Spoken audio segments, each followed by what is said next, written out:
Good morning, everyone. Good morning, everyone who is on site, and those who are on Zoom, and those who are watching via the Facebook. Thank you for those who are on site. Thank you for coming all the way to EDU-HK. My name is Isabella, and I am the Assistant Professor and Associate Head for Teaching and Learning in the Department of Asian and Policy Studies. So welcome to the third episode of the Policy Dialogue series, jointly organized by the Department of Asian and Policy Studies, the Academy of Hong Kong Studies in the Education University of Hong Kong, and the Division of Public Policy at the Hong Kong University of Science and Technology. Today's topic is giving hope to young people, what matters and how. So in the past two episodes, we looked at several possibilities. And the first episode looked at the possibility to break away from the COVID impasse. The second episode was about the possibility of striking a balance between development and environment for a sustainable future. So this time we're looking at another possibility, the possibility of giving hope to the young generation and what matters and how. In the introduction, we mentioned about the recent survey conducted by the Hong Kong Federation of Youth, and we saw that only 37.9% of the participants, they were feeling hopeful about their own prospects, and 46.9% are pessimistic about the future of Hong Kong. So what we're trying to investigate today is whether the Hong Kong government's initiative on boosting the morale of the Hong Kong youth, and whether it would be just a wishful thinking or whether it is actually a promising policy for the future of the youth. So joining us today, we are very, very thrilled to have three heavyweights on policy making, shaking and shaping.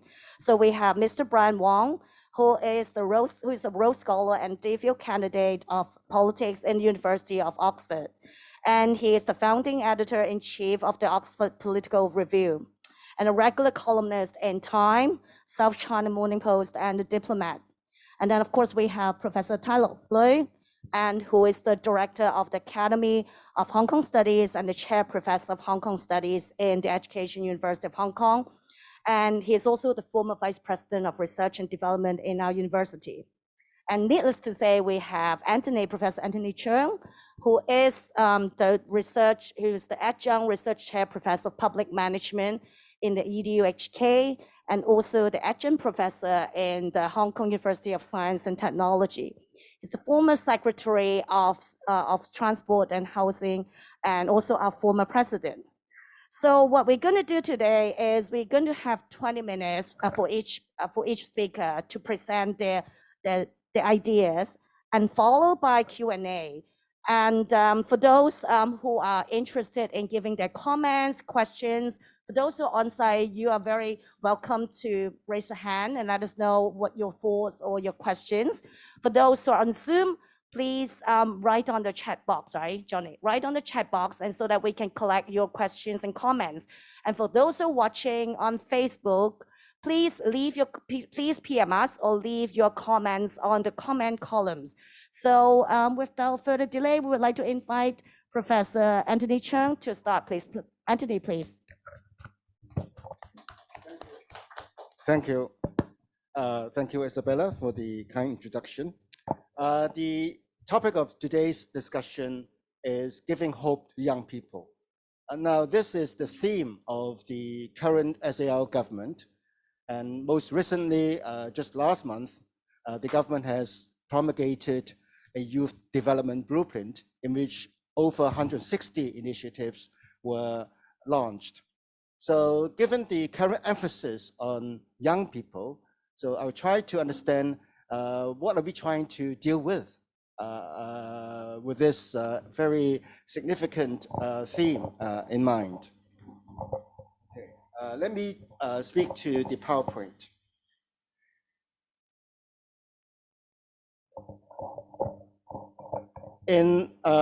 On the 25th anniversary of the SAR, President Xi Jinping made a very important what is known as a major address on the 1st of July.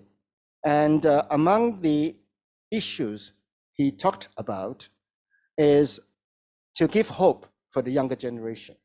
So here I've highlighted the part regarding young people, the original Chinese version, and also in term for those who don't understand Chinese, the major point is, he said, we must pay special attention to and care for young people.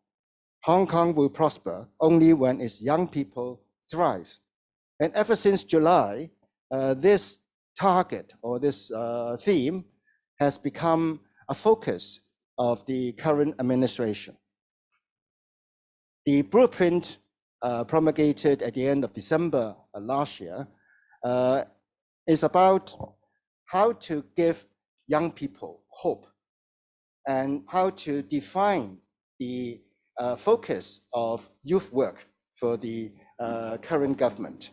And here I quote from the blueprint, the objective is to nurture a new generation of young people with an affection for our country and Hong Kong, and equipped with global perspectives, an aspiring mindset, and positive thinking. So all the good things, all the desirable things are there, so that our young people on the same, they will be proud of, they will have affection for the country, Hong Kong, and also they will have global perspectives. The other point is about providing young people with an enabling environment to cherish hope for the future, to strive for continuous growth so that they can unleash their full potential to society, and contribute to Hong Kong, the country, and the world. So to provide an opportunity for them to fully realize their potential to contribute to Hong Kong, China, and the world. Now, I'm not going into the detail, but you can see from this chart the 4 pillars or themes of the development blueprint, and also the nature of programs and activities to be covered respectively by the 4 pillars. The 4 pillars are exploration, hope, empowerment, and contribution. Very strong words, including the original version in Chinese. But if you can see the broad range of activities, programs that will be launched by the government under this new youth development blueprint.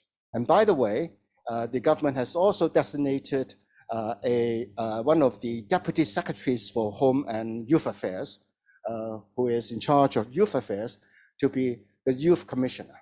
So you can see the efforts being made by the government to emphasize how important the younger generation is for Hong Kong and what government will do. And this youth commissioner will also coordinate efforts by various policy bureaus and departments. So this is going to be a coordinated campaign, sort of, to enable the young people to contribute and to see a future in Hong Kong. So as I said, in the blueprint, all the good things, all the nice things about what is to be done. Now, but whether this direction can fully address the youth problem depends on how we understand the youth problem. So let me go to the other sort of extreme in terms of images. Now, this is a report by the BBC News back in June 2019, and we all know what 2019 means for Hong Kong. And this is a very sort of impactful picture in that report. It's about the extradition protests, about the radicalization of young people. And what the BBC has captured, and I'm quoting directly from the BBC News that day on the 17th of June, at the forefront of these demonstrations are young people, many barely out of their teens. Why did they get involved? And then so on and so forth. So the major question, I think, is why so many young people, some barely out of the teens, got involved in the protest? And what is the protest about? I think if we try to understand the youth issue, I won't use the term problem, but if we try to understand the nature of the youth issue, we need to go back to 2019 and understand why. There might be general explanations, and there might be more specific explanations about 2019.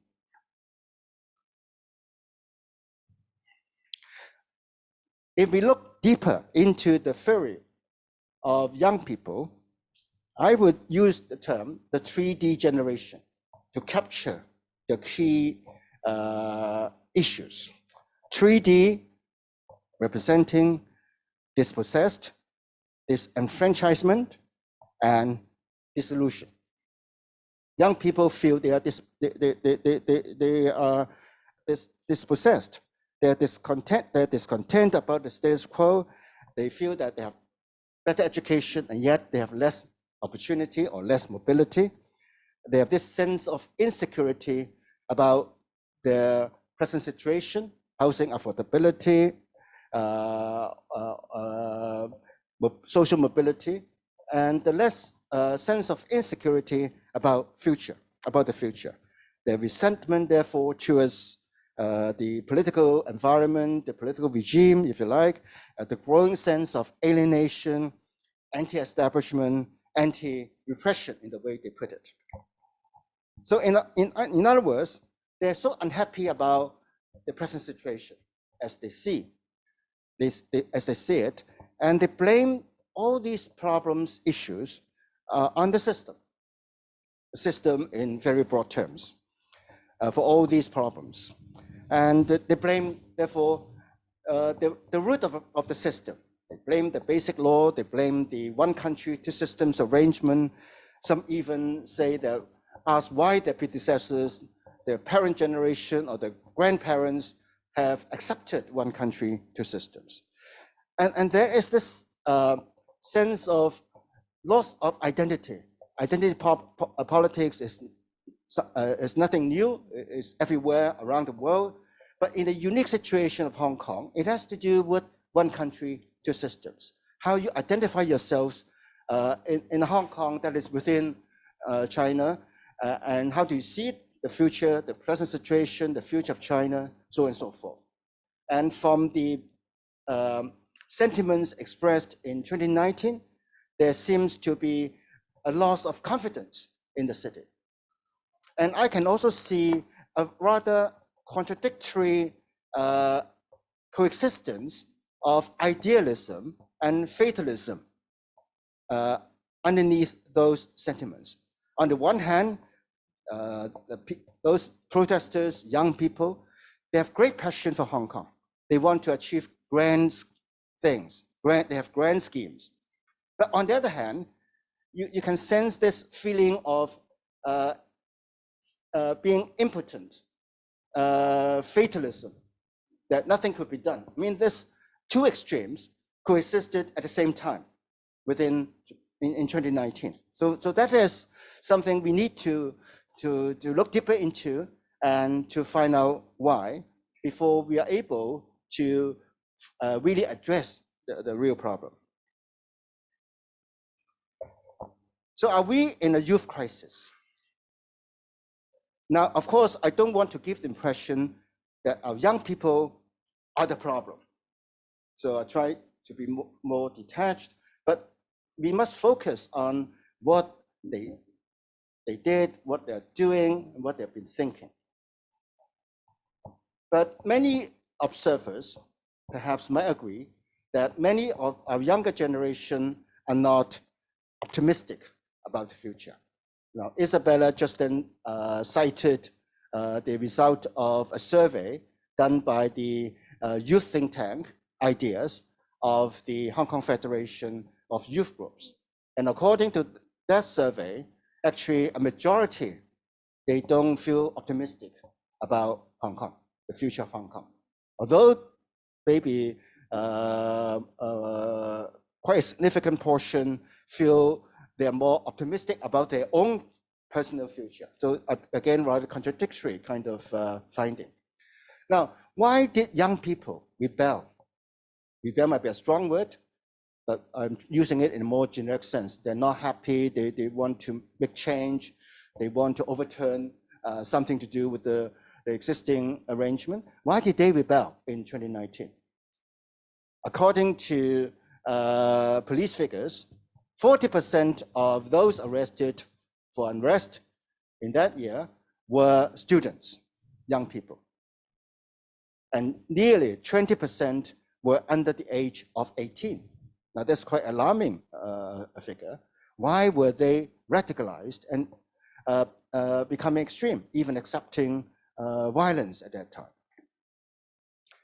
Now, there could be all kinds of explanations. I'm not going into a very detailed analysis of 2019. But it's interesting to, and here I put up a remark made by a judge when sentencing 8 young protesters of the 2019 PolyU siege in November 2019. And the judge said, I'm not saying I agree with him or not agree with him, I'm just using that remark as a point of observation, that these protesters, according to the judge, in quotation, and here I quote him, they were not evil, but were influenced by a polarized society. So what is meant by a polarized society at that time? Why was society being polarized? I think these are more fundamental issues. Now, the government has put a lot of emphasis on addressing the problems of study, employment, entrepreneurship, and home ownership. In Chinese, 學業、就業、創業、置業, the 四業 of young people. But I think definitely these 4 aspects are important to young people. But it's more than that, because I think young people have other pursuits as well. So it's not just about the economy. It has to do with politics as well. It has to do with ideals, the vision of society. And in very broad terms, we could say that the younger generation here in Hong Kong as elsewhere, they all want to take an active part in building a fair and progressive society. Fair according to their way of looking at things, progressive again according to their aspirations, a society that they can be proud of. And this, I think, is nothing unusual, because I would argue that this is the aspiration on every generation when they were young. So I'm also talking about myself when I was in my teens and 20s. And the kind of youth discontent and alienation experienced in Hong Kong is not something unique to Hong Kong. You can sense that everywhere. And here I have a rather interesting picture. So the Woodstock generation, when the Woodstock generation was in their teens and 20s, and when they were in their 60s and 70s, right? Now, this is definitely from the US, this comic picture. So the baby boomers versus the millennials, right? Now, this generation gap is very significant in Hong Kong, in North America, in Europe, and other countries. So that would be one angle of looking at things. But I will also extend that notion of generational gap to the generational gap between government and young people. Because my experience when I was in government, and also my observation now, is within government, those who are more involved in policymaking, they tend to be much older. In terms of bureaucrats, probably they are already in the 50s. And if you look at the current team of ministers, again, rather elderly, according to the young people.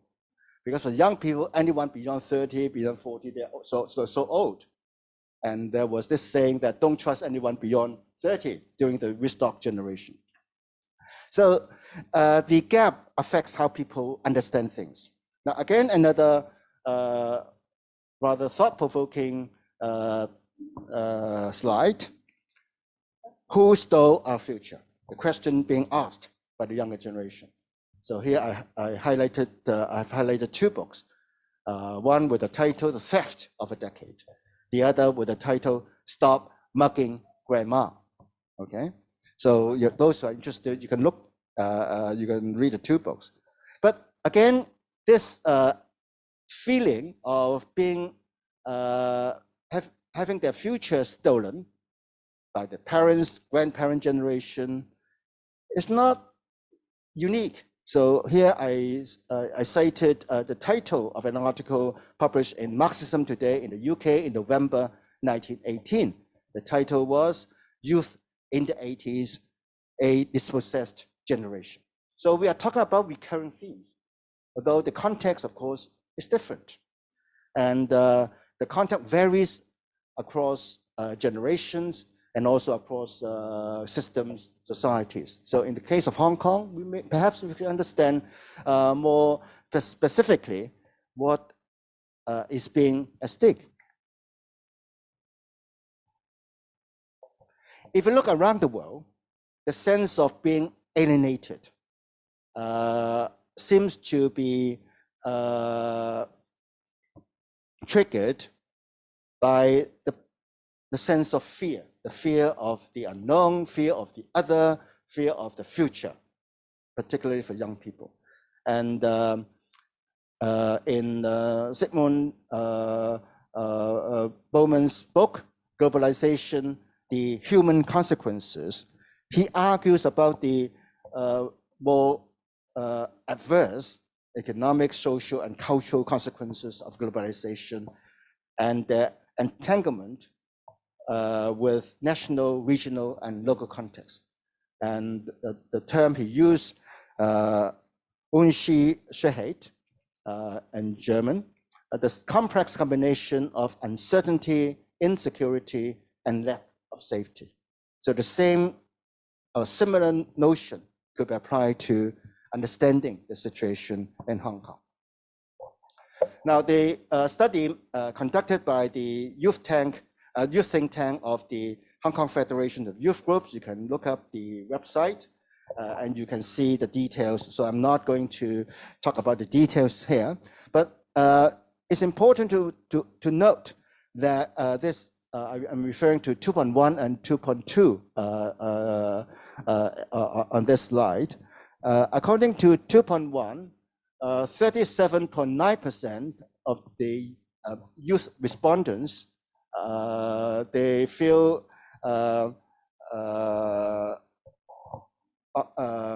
positive, I think, about their personal prospects, but then nearly half, so 46.9%, they are pessimistic about the future of Hong Kong. And it's also interesting to note from 2.2 here that because the respondents were asked about what they believe to be the core values, important core values. And according to the results in terms of order of priority, freedom, democracy, rule of law, human rights, and inclusiveness, tolerance. Again, the finding is not new to us because that has been, seems to be the sentiments in recent years. So when we talk about enhancing our youth work, trying to address their anxiety, their discontent, how can we relate what we are doing, we meaning government, NGOs, society at large, how can we relate what we are trying to do to such findings, assuming the findings have some basis? What is missing? I'm not saying that we are missing particular things. I'm trying to pose that as a question. I would say it's the P word. P meaning, what do young people care about personally? What do young people care about politically? And I'm using this phrase, the personal is political. And this is a slogan for the youth protest movement in the late 1960s and also the feminist movement in the West. The personal is political. According to that argument, yes, we have all kinds of personal problems, issues, but ultimately, the way to deal with those issues must be political intervention, changing the system. That was the sort of radical thought behind the slogan in those days. So can we sort of draw some inspiration from that kind of understanding to what we try to do today? We know that young people, they're not confident, they fear about the future, and we try to do something.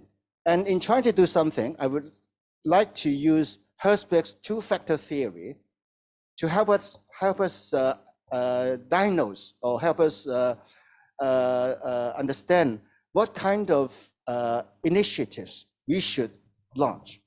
Now, according to the two-factor theory, we have both hygiene factors, the maintenance factors to ensure that you have the necessary foundation.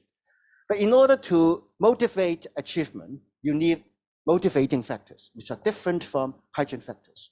And I would say that material improvement benefits the so-called 四業, study, employment, home ownership, all these things, they relate more to material improvement and benefits. They are the maintenance factors.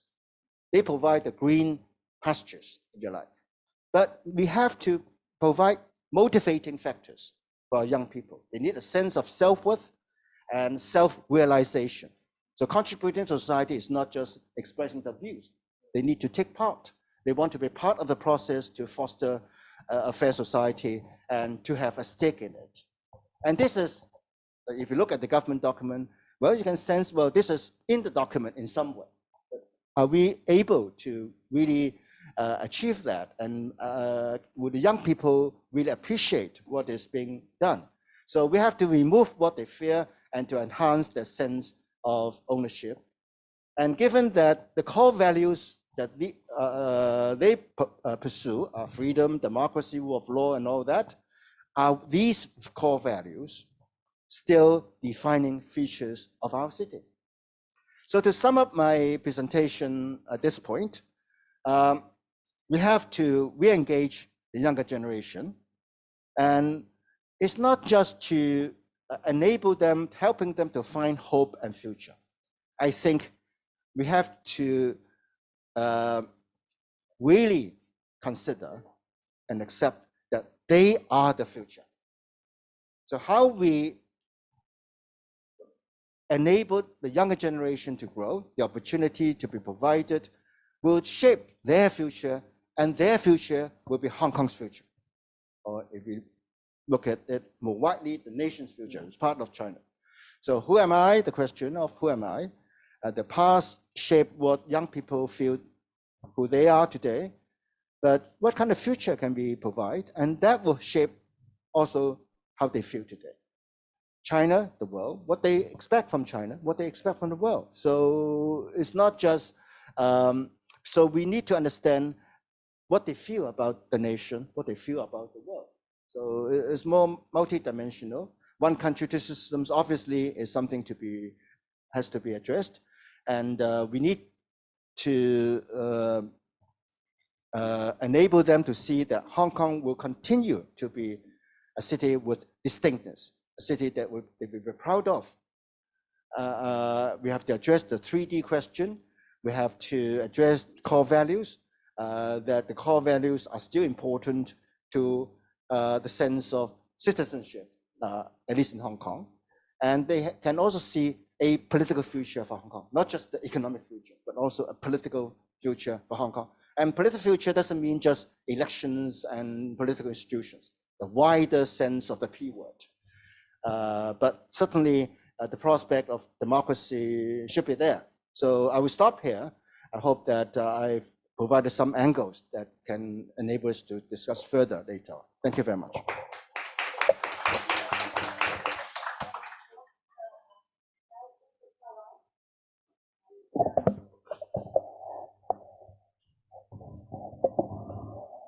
Yes, thank you, Isabel, and thanks to Anthony for opening this very important and interesting discussion on giving hope to young people. My presentation probably shift the focus a little bit, because when I look at the topic, I tend to look at it not just seeing the government's response should be just a reaction to what happened in 2019, and seeing young people being probably the most problematic phenomenon of that part of Hong Kong's history, and so we need to do something about young people. So probably you can criticize me of decontextualizing youth policies, but at the same time, I'm arguing that we need to recontextualize our discussion of young people in an even broader agenda. The second thing is I shift it a bit because I'm more interested in the issue about how. It is kind of easy for us to cook up a tall list of potential policy initiatives and things that we want to do and capture them with 4 big words and 8 major policies, that sort of thing. And now in every policy domain, we're coming up with all these big words. But, are we really carrying out some sort of engaging discussion and dialogue with young people? I think that probably would be far more important. And that is the starting point of my presentation, is that this is probably my own perception. But for a long time, quite honestly, I tend to think that very few government policies, not just confining to policies about young people, in a lot of areas, very few of them are really in dialogue with, I underline the word, ordinary young people. It's very easy for us to come up with,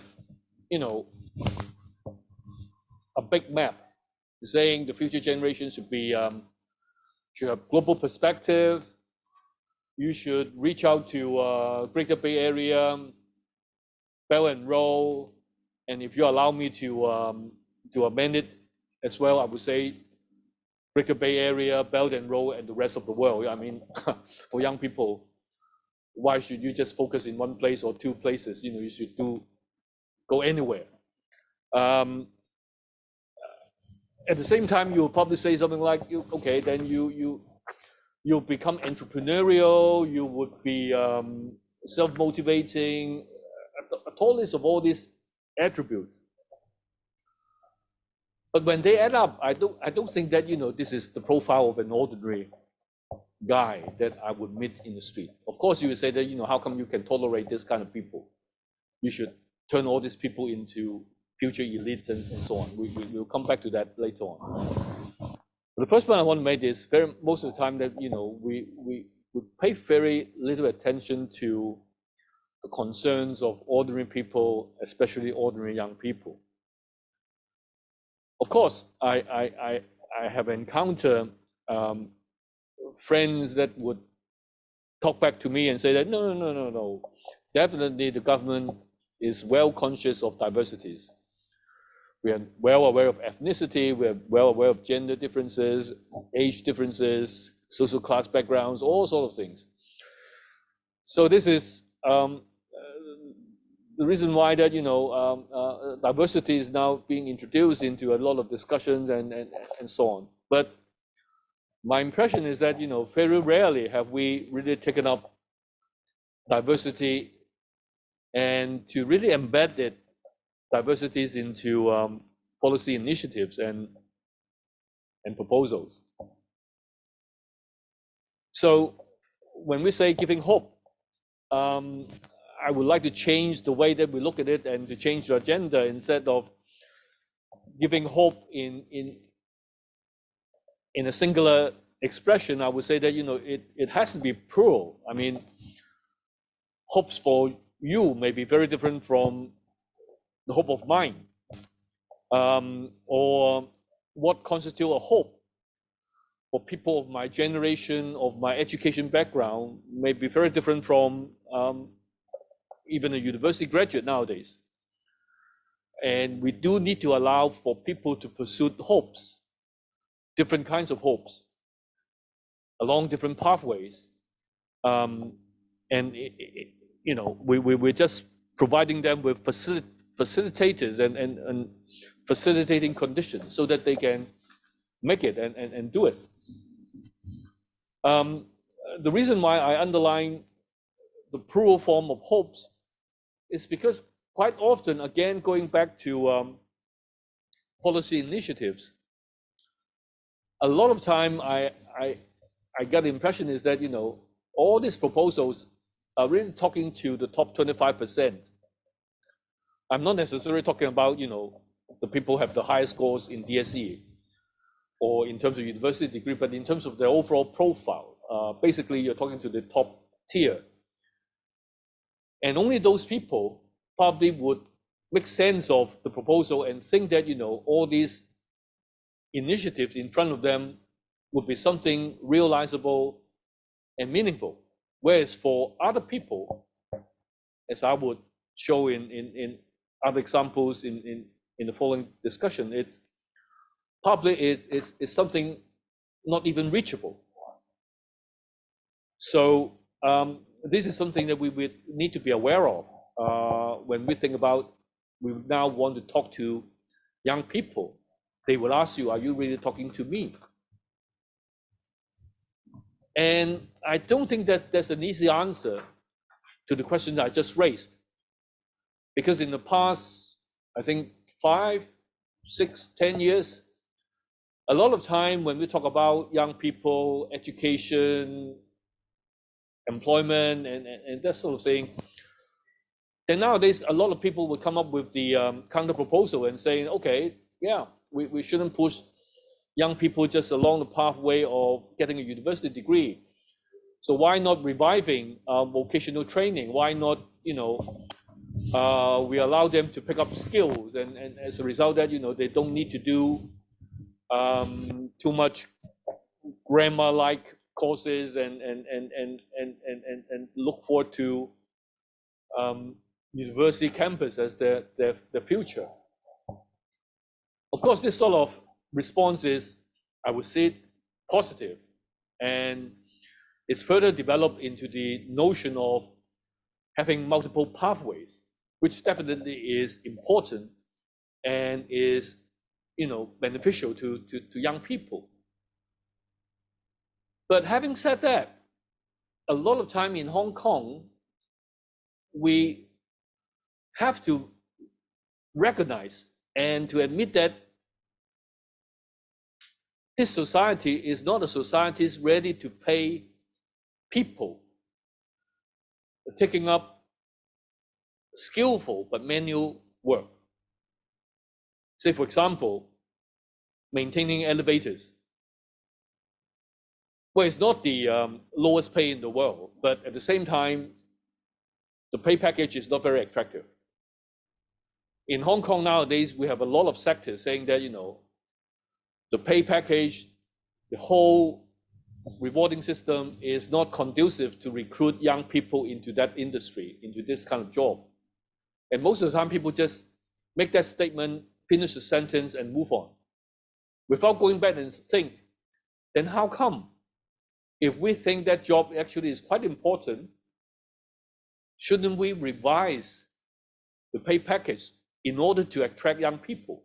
Of course, the discussion would easily spill over into other areas, saying that's the younger generation. You know, they never take up hard job, they never take up challenging jobs. They just want to have a good life. Anything with fun mobile games, that would be good enough. So that's why even if you revise the pay package, they won't get into that kind of industry. Is this really the case? Have we really looked into all these things seriously? And the point I want to make is, in Hong Kong society, not only in one or two kind of jobs, in many types of jobs, the reward structure actually have certain kind of biases. We tend to think that, you know, if you highly educated, work in finance, commercial area, professional services, you should be highly rewarded because you are really the talent. But if you are doing some kind of jobs which is very important for our safety, maintaining the elevator, but which seems to be not sophisticated enough because it's more technical, even though that not many people are ready to take it up, I'm not going to increase your salary because, this is not the sort of talent we have in mind.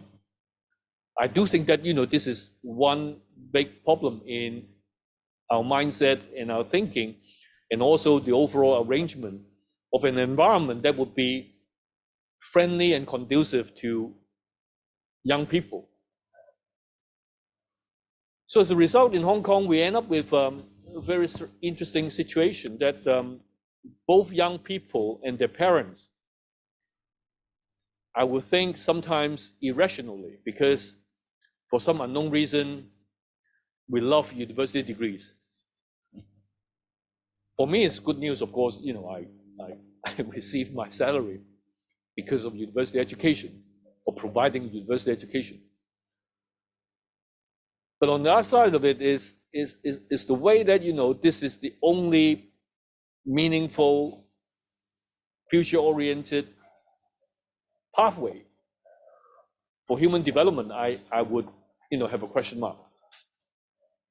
But having said that, you have also need to admit that this sort of response is also very rational, because seriously, if you really do some statistical analysis, you would find out that even up to now, having a university degree is still in the long run would secure higher return. So having a degree or not having a degree is still making a difference. So as a result, we end up with most of our DSE students would still work out a lot of ways. Finally, the destination should still be a university. This is the way, and so as a result, we created a kind of mono track. Everyone stuck in the same way, doing the same kind of competition, feeling uneasy, and so on and so forth. It is an impasse in the sense that, as I said, it's both irrational and rational, because it did make sense in terms of how to secure a better outcome. But at the same time, even though that you are not quite ready for, university education, you will still be pushed towards that direction, whether you like it or not. So how to get out of it? I think that it requires a major operation, and operations that complements what Anthony has just said. We need to be more multidimensional. It's about creating a society that is, people feeling at home and at ease and feeling comfortable for personal pursuit, and so on and so forth. So I don't think it's just about, minor changes in the educational system. It requires a lot of deep thinking within Hong Kong society and among us. I mentioned this already, that, I think a lot of time our policy initiatives do not engage ordinary people. And that's why, quite honestly, recently we have a lot of discussions about how to get the talents. I mean, we all know, without going to that kind of discussion, is at the end of the day, the kind of talents that we have in mind are still talking about people with knowledge and really rare skills that in demand in the market. It's not really about a shortage of labor. It's not really about some kind of work which is very important or even meaningful, but we don't really want to pay them too well. For example, people working in the area of elderly care. When we say that, we have labor shortage, our immediate reaction would be import labor. The better even push the wage level even further down so that, we can ensure that ordinary elderlies would receive proper care and so on and so forth. But sometimes when I'm looking at this sort of development, I talk to myself and think, what if I turn out to be non-credential young person? I just finished DSE, not able to continue to pursue the university program, degree program. But somehow I find if I get the proper training and I'm going to work in, say, an elderly home, I can take care of them. It's not an easy job, sometimes being described as a sturdy job, but I think that it's quite meaningful. And along the way, I acquire skills, and then gradually, probably I would, do another certificate, diploma, whatever, to enhance my skill. I find it a meaningful life. What if I just want to do that? The blueprint, according to the government, do you have a lot of rooms for that? Do you really have suggestions that, this is kind of thing that at the end of my career, I would be able to lead a decent life? I mean, reasonable salary, being respected, even though that most people would not like to take up that kind of job, but you would think that, okay, you are the person who really take care of the old people, and then I respect that, I appreciate. And have a sense of security so that I know I'm not the person to, as mentioned by Anthony, now we focus a lot on assuming everyone, you got to have your own business, you got to have your own employment, you got to have your own education degree, and then you also need to have your own property, domestic property. What if I end up, my salary can only afford me to apply for public housing? How would the society look at me? Of course, nowadays everyone would be quiet. No one would say that, we don't like you. Of course, no one do, I think. But at the same time, not many people would say that I really respect you having this sort of hope for yourself. So I'm just saying that, look, there are ordinary people.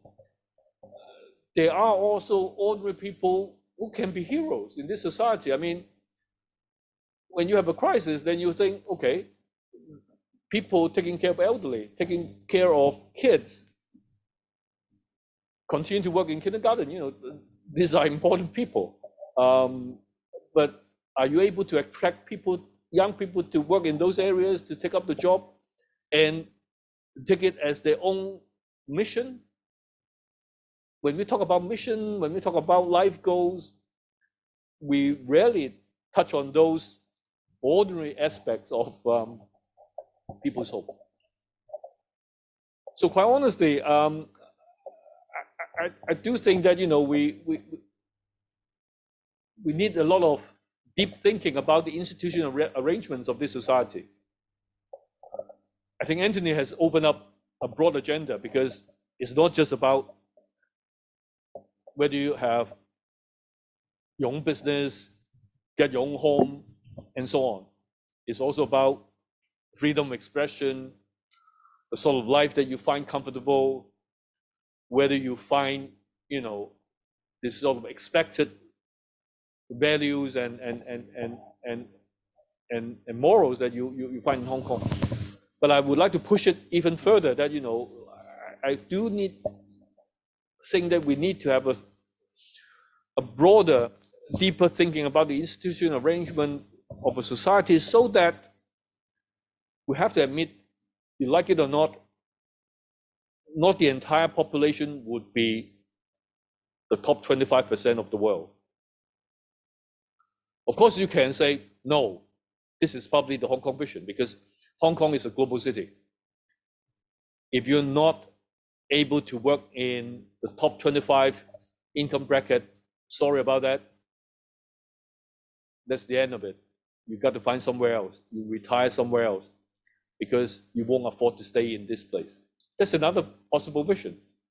But the other thing is probably, no, this is a society that I'm afraid we have to work out a broader system so that any person with motivation, a willingness to try would find the way here. And this is the question I posed, that, you know, we need to reflect upon the question about what kind of city we want Hong Kong to become. So I'm hoping that, you know, when we discuss young people's hope and young people's policy initiatives, we can bear in mind that, you know, they are ordinary people, not just the top 25%, and also are many domains of our life require us to have deep thinking in order to make this, you know, a more humane society, I would say. Let me stop it here. Thank you very much.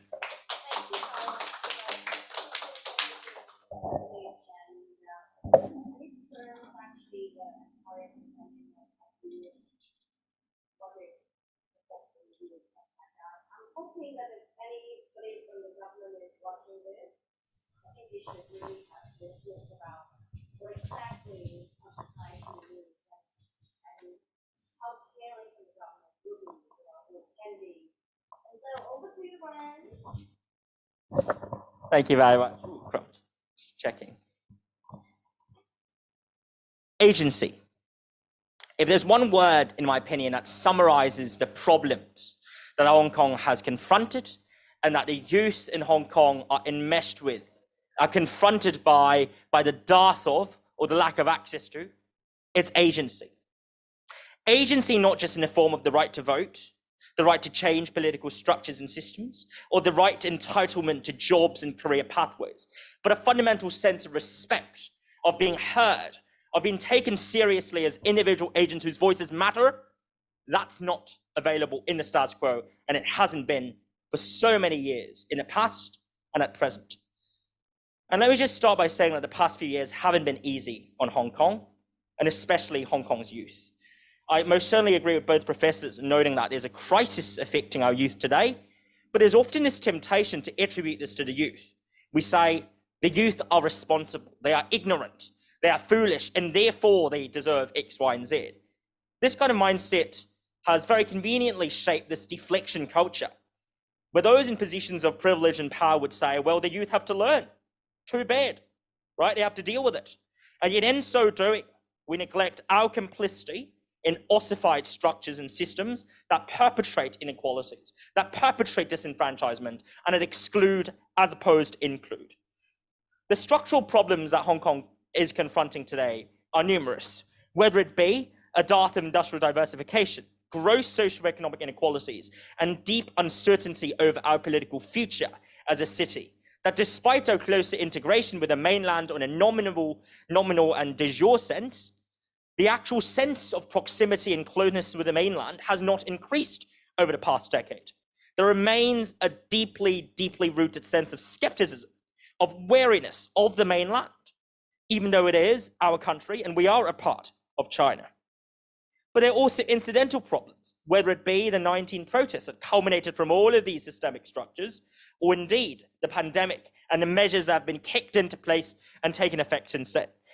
So in my presentation today, what I'd like to do is essentially present a pyramid that I hope can encapsulate pithily the problems and the challenges that the youth face today and that undergird the youth crisis, as well as outline some prospective solutions as to what could be done. And there are 4 layers to this pyramid. The first is the foundational stagnation in Hong Kong's social, economic, and political structures. The second is the vast and rampant inequality, as typified by the Gini coefficient, but also more broadly speaking, the distribution of opportunities. The third is the systemic disenfranchisement and exclusion of minority voices, of youth voices that do not know how to navigate a system that is increasingly, predominated by barriers to entry. And finally, there's the identity crisis that strikes at the core of all of this. Who are we? Who am I? As Professor Lowe said just then, or as Anthony said, Professor Chung said just then, what exactly is Hong Kong? Wherefore and whenceforth is Hong Kong? If we could find a pathway forward and navigate a positive vision, then these are in theory the end goals and objectives that we could indeed aspire towards. And I will try my best to outline pathways and directions that allow us to reach these end goals. But let me be very frank before starting upon the dissection here. It's not easy. And I'm by no means cherubic in asserting or deluded enough to think that achieving these end goals would be as easy as a walk in a park. We've got lots of parks, by the way, in Hong Kong that we should certainly walk in. But again, it's something that we're not necessarily aware of. And that, to me, is an analogy, more broadly speaking, for Hong Kong's story on the international stage. We still have many virtues and qualities and assets left, but no one's hearing about them. Not only because we're not telling the story effectively, but also because the story at large has been clouded and enshrouded by the past few years of turbulence and also of turmoil that's rocked our dear home. So let me just start with layer one, which is essentially on the question of stagnation. I'd like to begin with two anecdotes, actually. The first is a friend of mine who recently came back to visit for Christmas. Now, he's studying computer science at Stanford, very brilliant chap, went through the international school system in Hong Kong. So I said to him naturally, are you coming back?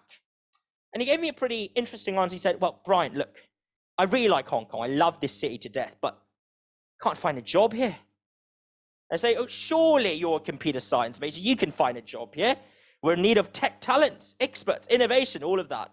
Insert a long set of a rant and tirade from me trying to pitch to him his home city. How ironic. And then he said to me, no, there are no such jobs in Hong Kong because most of them are either in Shenzhen or, as he is currently in Stanford, you just go to California. You'd work in Silicon Valley, but Hong Kong has no Silicon Valley to absorb STEM talents, to cultivate homegrown entrepreneurship and startups. That's case study number one. And the second case study is a friend of mine who did a master's in public policy, and he's currently working in a large corporate firm in Hong Kong. And he said to me, look, Brian, as much as I'd love to make a living out of public policy, it's a bit oxymoronic. It's a paradox. And you know what? There was no refutation I could provide to that, because the public policy sector exists thanks to the goodwill and a largesse of talents and also veterans like both of the professors here. But frankly, it is not a lucrative sector. The think tank industry in Hong Kong is struggling and floundering. So the reality is it's not just those who are locked out of education systems who are forced to be segued into segmented into education institutions that may not equip them with the skills, but it's also high-skilled labor that finds Hong Kong, fundamentally deplete or devoid of opportunities for them. And that begs the question, why exactly is this the case? The obvious answer is that we're over-reliant upon public or particular sectors rather. The real estate industry, the finance sectors, high-end professional services like indeed law or alternatively surveying and accountancy and so on and so forth, that there's a dependence in the economic structure. This is a pretty apparent answer. What also must be asked is, why is that the case? Why, despite years and years of attempts at diversification and broadening the industrial structures of Hong Kong, have we failed? And we've seen that the undergirding causes are numerous, but firstly, that wages have stagnated and are stagnating in non-prestigious sectors. So naturally, you don't attract individuals that could find more high-paying jobs to enter into the industry, which means that you lower the bargaining power and the ability of workers in those sectors to negotiate for higher wages. Vicious cycle therefore follows. But also this prioritization of market-led designation of jobs and employment means that we've been sitting on our laurels as an establishment, as the government, for a long while, thinking that all we need to do is to collect tax revenue off the lucrative golden geese. And as for the other sectors, it doesn't really matter because we don't need to do them. We do not have to do them full stop, or so the assertion goes. Yet it is also that sense of complacency that's created foundational stagnation, that despite the nominal improvements in GDP per capita, and also the expansion in the total size of the GDP, the wages of the bottom 30%, 40%, 50% in Hong Kong have not improved, if at all, since 1997. That's the reality. That when we talk of Hong Kong at large, we must also remember that there are folks who find that their jobs and wages have stagnated for 10 years, for 20 years. How then could they feel a sense of agency and a skin in a game? Whose game is this, after all? Not necessarily theirs. So what's the solution? Well, the solution, I suppose, are two broad directions. And I think the first is essentially an active rethinking to Hong Kong's economic structure via a combination of state and private-driven reindustrialization.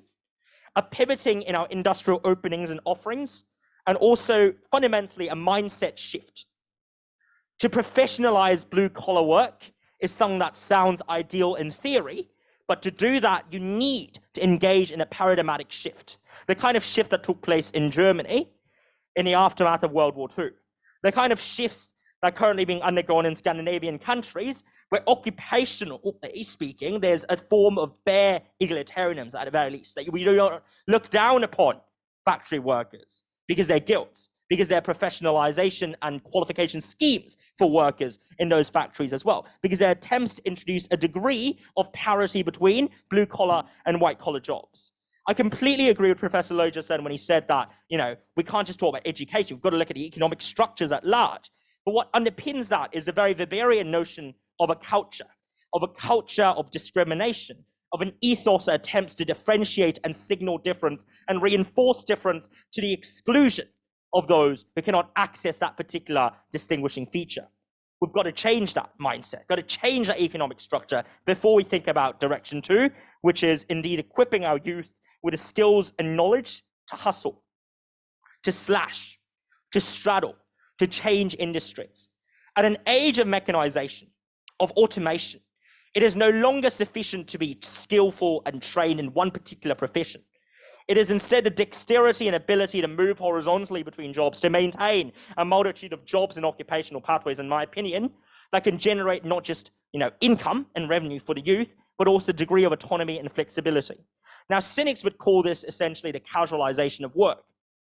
But if casualization of work is the broader trend that is occurring around the world in developed countries and cities, and it's high time that we at least trained and equipped our youth with the ability to navigate the casualization of work as the new normal. Because in the absence of that, what we would see instead over the next 10 years, no matter how grand the plans are, how sweeping the statements are, how wonderful the slogans are, make Hong Kong great again or something, we're not going to be able to win back the hearts and minds of the youth who feel shut out of this economy, shut out of this structure, and unheard, uncared for. So that's layer number 1 in terms of the vision and the problem, so to speak. The second layer, and you'll notice that this is somewhat built upon the foundational stagnation, right? In my opinion, the housing problem is indeed closely related to, and it's to some extent predicated by the foundational stagnation. And anecdotally, there have been many folks who tell me that they don't want to earn higher wages because doing so would disqualify them from public housing. So in some ways, this idea that there's a constant public housing class that's stuck and entrenched in estates has not just to do with the economic structures per se, but also the micro incentives that mold individual behaviors on a fine-tuned level. And that's the link that I have towards socioeconomic inequality as a second problem today. Now, this is well litigated. If you look at the government notices, politicians' rhetoric, the mainland Chinese and Beijing officials' language concerning Hong Kong, you'll notice that land and housing and inequality have been at the central forefront of their conceptions of what went wrong with Hong Kong. So I'm not going to litigate all the exact economic problems or the solutions per se, but I'd instead like to ask a question. Why is this a problem? Why is not being able to access decent housing a problem? Why is wealth inequality a problem? Why is income inequality a problem? Why do we care? Why bother? And the answer to this, in my view, is probably best epitomized by someone whom I interviewed and spoke with on a visit to a caged home in Tsuen Wan. So that was around Bak Ho Gai. It's in central Tsuen Wan. And essentially, that was a sweltering day of in mid-2020, I believe, when we basically brought along a bunch of packages and gifts and went along to meet and greet this gentleman who is a 50-year-old or something living in the caged home. And he told me this. He said, Wang Sang, called me in Chinese, addressed me in Chinese. I don't have a stake in this society. I'm just waiting to die. But hey, I can't just die alone. I've got to die somewhere with a shelter. So let me do that here. I try to work, it ain't working. I tried to find a job, couldn't find, tried applying for benefits, didn't know how to use a system. That's the reality. The reality is that socioeconomic inequality saps away individuals' ability to develop stake and ownership in the system. It deprives us of mental health and well-being. it causes us to lose a sense of self-efficacy. And therefore, there's a vicious cycle. If you see yourself as a dependent, if you see yourself as needing help, you'll never want to help yourself. And whose fault is it? You might say it's the individual. Change the mindset, change the behavior, change your own welfare. You know, a very sort of Ayn Randian way of looking at the world. But that's not going to work in a world where the structural odds are stacked against you in terms of a mindset shift. So rather than, and this is the first proposal that I have, rather than thinking purely about giving goods and services, welfare packages, all that important, sure, we need to shift towards a mindset of equipping, a mindset of giving these individuals the skills, the resources to scale and climb the ladder bit by bit from the underclass of the dirt poor. And I do not use that with derogatory connotations, but as a sign of reflecting the way we semantically think about and narrate the experiences of these individuals. From these individuals, we need to lift them up to the working class. And from the working class, build a pathway that allows them to become, you know, a member of the sandwich class, eventually with a middle class on mind. And for the middle class families, we've got to prevent the backsliding into the lower middle class through mortgage crises, through indebtedness, through failure to find replacement jobs because they are displaced due to structural unemployment factors, as well as demonstrate to them that there is a way up the ladder, there is a means towards better progress. It can't just be about giving. It must be a collaborative process of equipping, so to speak. And the second comment I have here, as a non-housing expert, as a non-industrial policy expert, I do think that we need holistic rather than piecemeal solutions. We can't just focus and fixate over the number of houses and flats built, whilst paying no regard whatsoever to the quality of the housing. Because it is ultimately a combination of quality and quantity of housing that makes for self-esteem and a sense of dignity and a sense of ability to change the world and society for the better. Numbers alone are necessary, but insufficient. And that's sort of the second direction I'd like to highlight in relation to layer number 2. Layer number 3, disenfranchisement and exclusion. Now, I'd like to paraphrase a comment, if you will, both professors, excuse me for this, of a Facebook friend of mine. And hello, if you're watching, I hope you are. And this Facebook friend basically commented when I shared this link to this event that, don't you find it ironic that all of these public policy panels are always fronted by middle-class, well-off individuals with links to the establishment? Firstly, I think this is a misjudgment to some extent of the two veterans and titans here. But secondly, to answer your question, I do think policy discussions in Hong Kong today are indeed in dire lack of representativeness of individuals from disenfranchised groups. That chances are to make it to the policy discussion, it needed to be the case that you're at least moderately well off, can access the language that is adorned and valued as the so-called language of the intellectual class, and above all, possess some degree of wherewithal and self-efficiency to speak.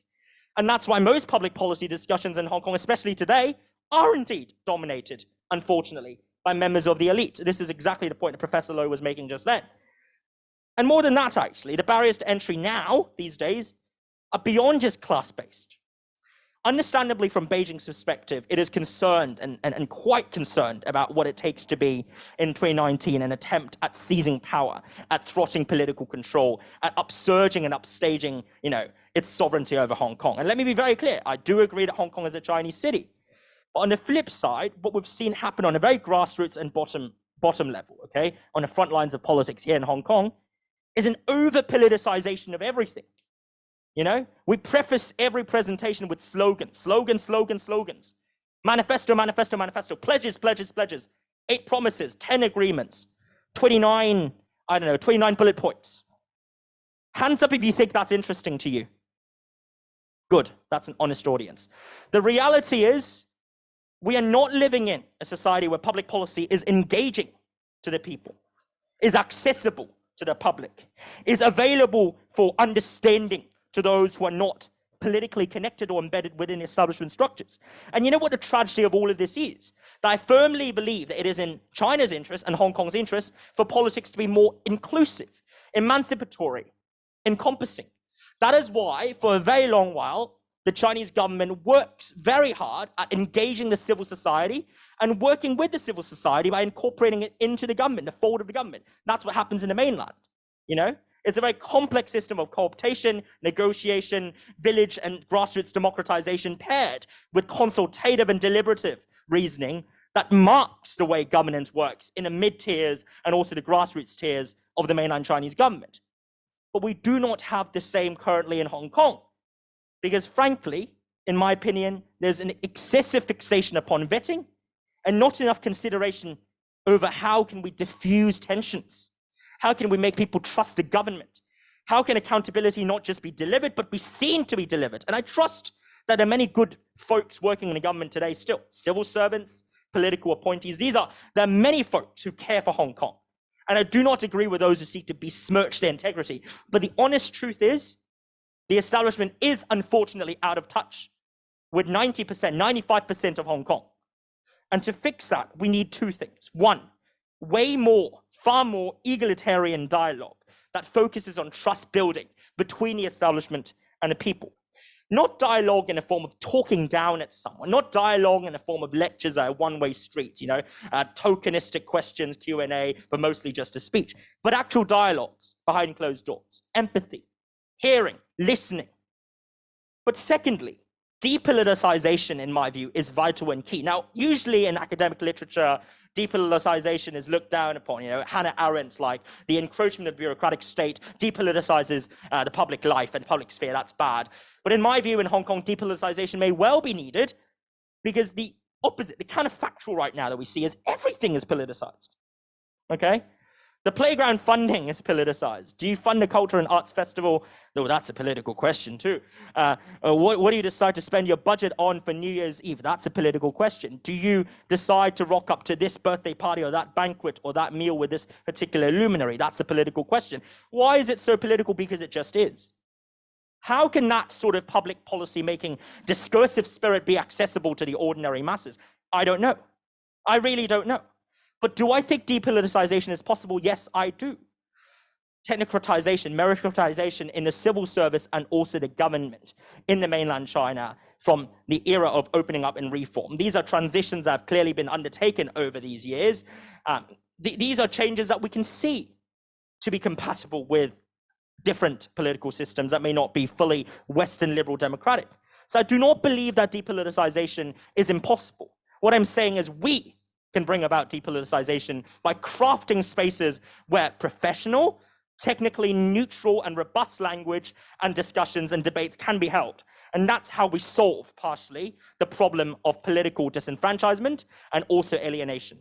And I'm aware that I'm running out of time, but I'm coming now on to the final part of my discussion and also speech today, I suppose, which is essentially the identity crisis confronting Hong Kong. Who are we? Who are we now? Who are we today? What makes Hong Kong, Hong Kong? In my opinion, in my humble opinion, Hong Kong is best served to serve as the most international, progressive, and cosmopolitan city on Chinese soil. This is a motto that has long stood by us, that we have long stood by, and we must not change. The only changes we make must be in advancing and preserving this status. And the honest truth is, I think there's a lot that we can give. We have fantastic room for cultural exchange and international dialogue, spearheaded by the likes of Danny Yong. We have room for pressing forward progressive changes in favor of queer rights and LGBTQIA rights. I'm looking at the works of Anna Wu as a pioneer on this front. There's sustainability and ESG, the greenification, genuine greenification, not just tokenistic greenification of our city and of the country at large. Looking at Christine, for instance, as a pioneer on this field, Christine Low. And finally, in my humble opinion, Hong Kong could be the best site for track to dialogue and engagement and exchange between the rest of China and the rest of the world. But all of that is predicated upon one very clear premise, that we do not give up on imagining Hong Kong as Hong Kong, Kwei Hong Kong. Of course, Hong Kong's a part of China. Of course, Hong Kong's a part of the world. But ultimately, Hong Kong is Hong Kong and not just any other mainland city. And I say that with no disrespect towards my counterparts and friends in mainland, whom I believe to be benign motivated, well-driven, well-intentioned. It's that Hong Kong's difference from the mainland is an organic part of one country. That's what people often forget. but that's also a story that I think needs to be said and told for all of us to remember. And on a more personal note, I've often been asked this question: should I stay? Are you staying? Are you going? When are you going? When are you going? It's a great question, and I think it's a personal choice at the end of the day. There's no right or wrong answer. You could leave, you could go. You know, it's not Hotel California. You can check out anytime you'd like, and you can in fact leave. But here's the thing. From my personal perspective, I don't want to leave. I don't want to leave because there's someone in the crowd right now who, you know, is currently at Cambridge and is running one of the largest non-profits for students in Hong Kong. Please stand up, Ethan. And he told me he doesn't want to leave this city. He believes in this city. I don't want to leave because I know a couple who started a wonderful venture, a co-working space. They want to be the largest and best co-working space and beyond, actually, collaborative working environment in Asia. Please stand up, Thomas and Susanna, if you'd like to. I don't want to leave because there are people like Trustin and Morgan who are university students who have given their careers and dedicated themselves to fixing Hong Kong and making this a better place. Please stand up, if you will, the both of you. Trustin as well, please. Yes? I don't want to leave because I believe that in Hong Kong, we've got the grit, we've got the integrity, we've got the spirit to be more than what we have been. But does that mean I'm blindly optimistic? Does that mean I'm sanguine without exception? No, of course I can't be. But we must be realistic whilst also harboring a little bit of illusional or delusional hope. Because that's what makes us human. Because that's what keeps us grounded. Because that's what makes us Hong Kongers. Thank you very much. Thank you. This is really mind-blowing, and I'm really genuinely hoping that anyone from the government or anyone who's going to also review and will be listening. And he's one of the youth, right? He's one of the young generation. So, before coming to the question phase, if there's any questions from the floor, please raise your hand. Anyone who would like to ask or give you comments. Yes, yes. And then I will reserve my questions later on because I would like to find the floor to ask the questions.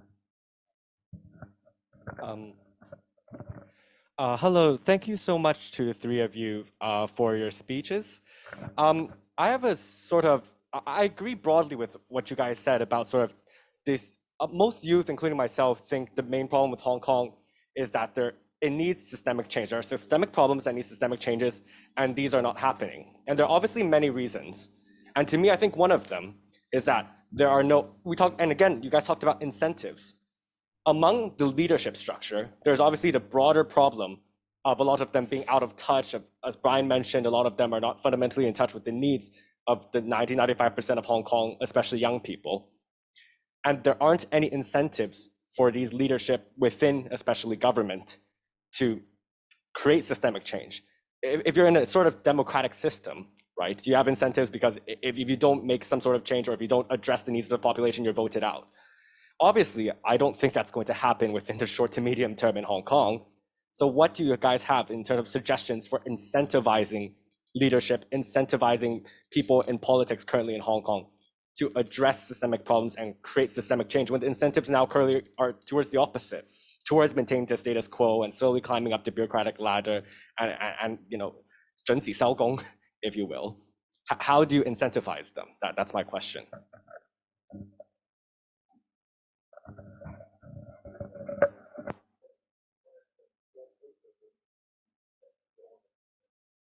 Any other questions or comments? Yes, please.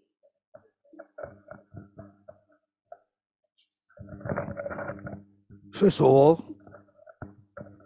all, I want to congratulate Professor Lui and Professor Zhang, because in Chinese we always say that only the poor go for teaching, and in the past, when people enter university, when they chose the faculty which they want to attend, the first one would be doctor, the second one would be law, and the third one would be engineering.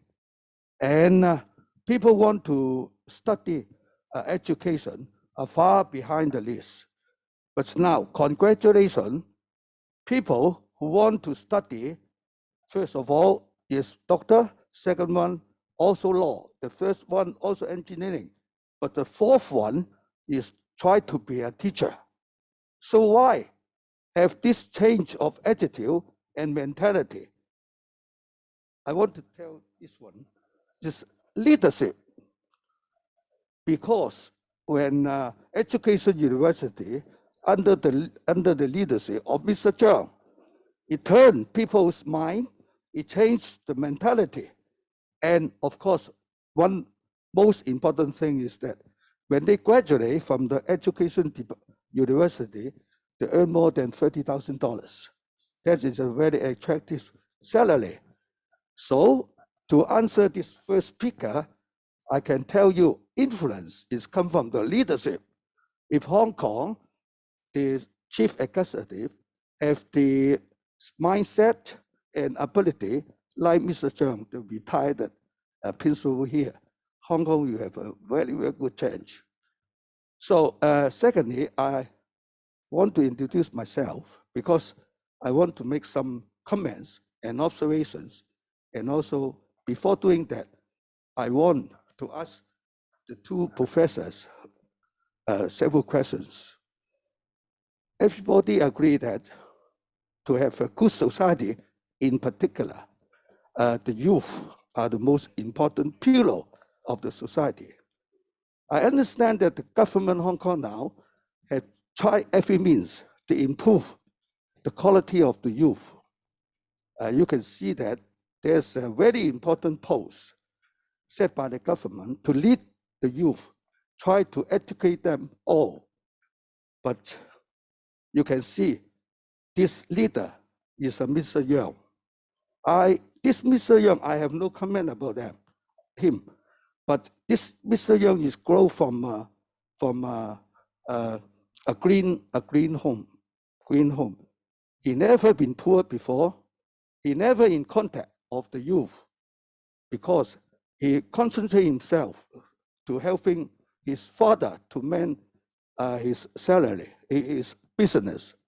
So why such a person can improve the training of the youth?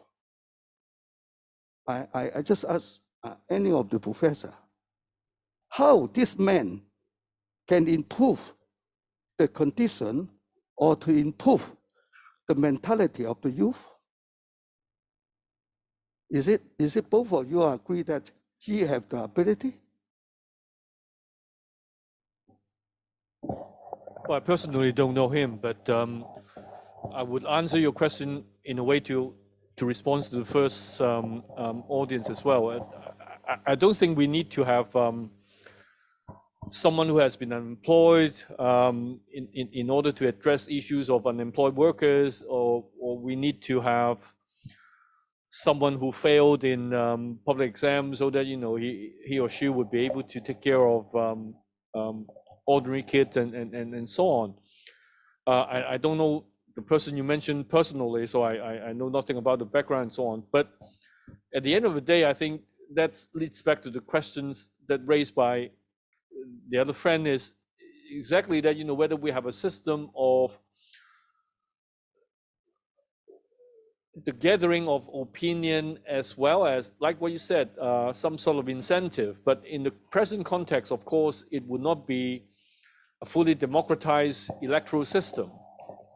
But still, influence of public opinion, the rebuilding of pressure group system, formulation of more articulate public debate, all this, I do think that would put people under the microscope so that there would be meaningful deliberation of whether that sort of policy initiative would be, impactful, whether this is a workable solution, and so on and so forth.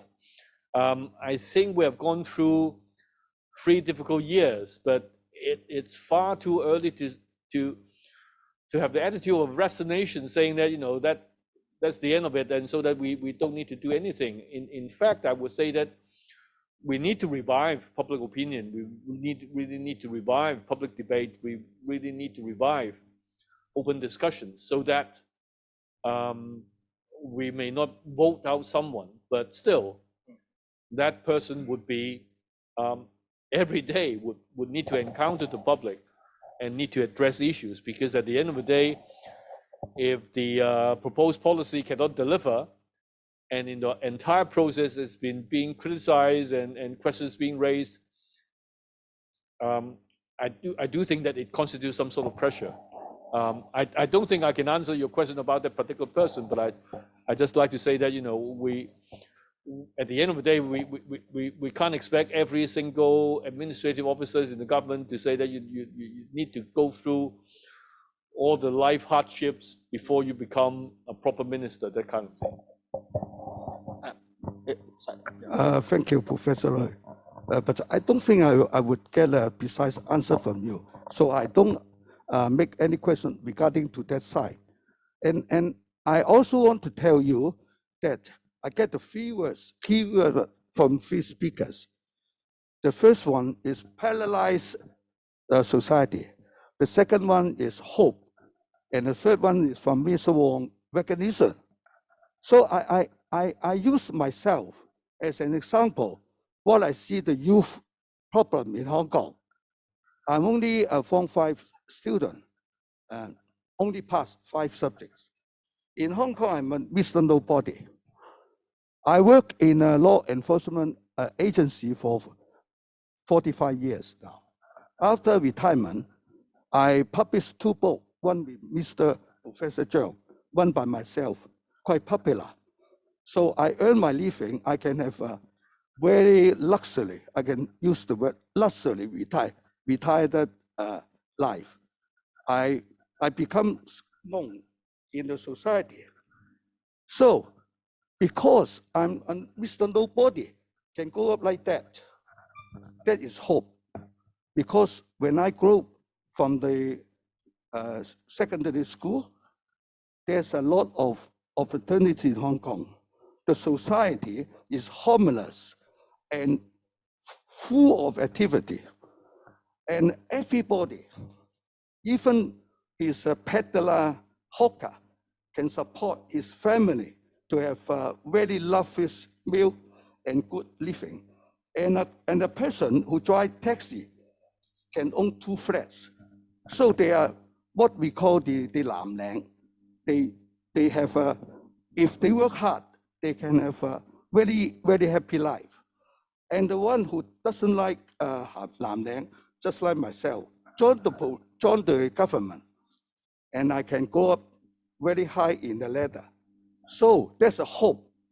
And the second one is that the society, at that time, we do not talk about politics. What we do is try to work hard, and then we will have a rope to climb in the top of the ladder. And we have a lot of idols, you know, because Hong Kong by that time is run by administrative officer. They all high in their education, and people look at them as their future model. But now, if you look at Hong Kong government's so-called officials, they just lie, I can say, 小丑 in the public eyes. So how can they influence, I use the word influence, how can they influence young people when they grow up to become a leader in Hong Kong? But in nowadays, I can tell you, all the leaders in Hong Kong are become subject of a joke by public. You can see how they handle what we call the crisis. Now, second one is the freedom of speech. You just can see a professor in answer my simple question, they just beating the bush, I use the English word, without giving me an answer. Everybody knows Mr. Young, but you dare not to tell me. So that means Hong Kong has no freedom of speech. So how can Hong Kong people, I'm truly not believe, Mr. Wong said, everybody want to stay in Hong Kong. And I dare to ask one question. Do you see any hope in Hong Kong young people? Can you answer me frankly? Yes. Yeah? Yes. Tell me, what is hope? Hope is refusal to give in. Hope is the belief that change can come. Hope is the belief that is sometimes irrational. Hope is sometimes unfounded. But what is hope if it's founded on evidence? That's all bullshit. No, it's not. Because the future of this city is built through a combination of anger, of trust, of belief, of conviction, of the people, of the demos. And yes, times are changing. Political structures have changed. The patterns have changed. But my friend, do we live in the past? Do we live in the present? And do we change our future? I ask you. Thank you very much for that question. Thank you. Thank you. Yes.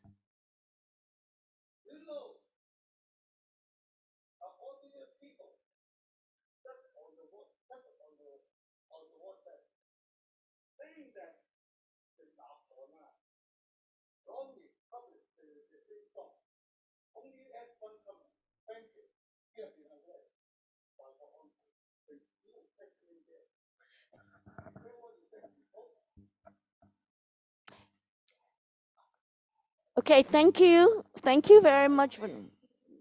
Thank you very much for the comments. And thank you, Brian, for the response. Yeah.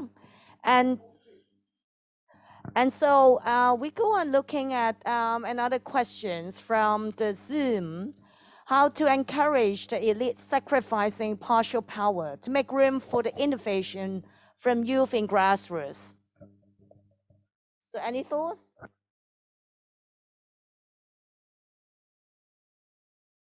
Yeah, maybe I will respond to this question as well as the point made by the first person during the Q&A. I think how can we inspire hope?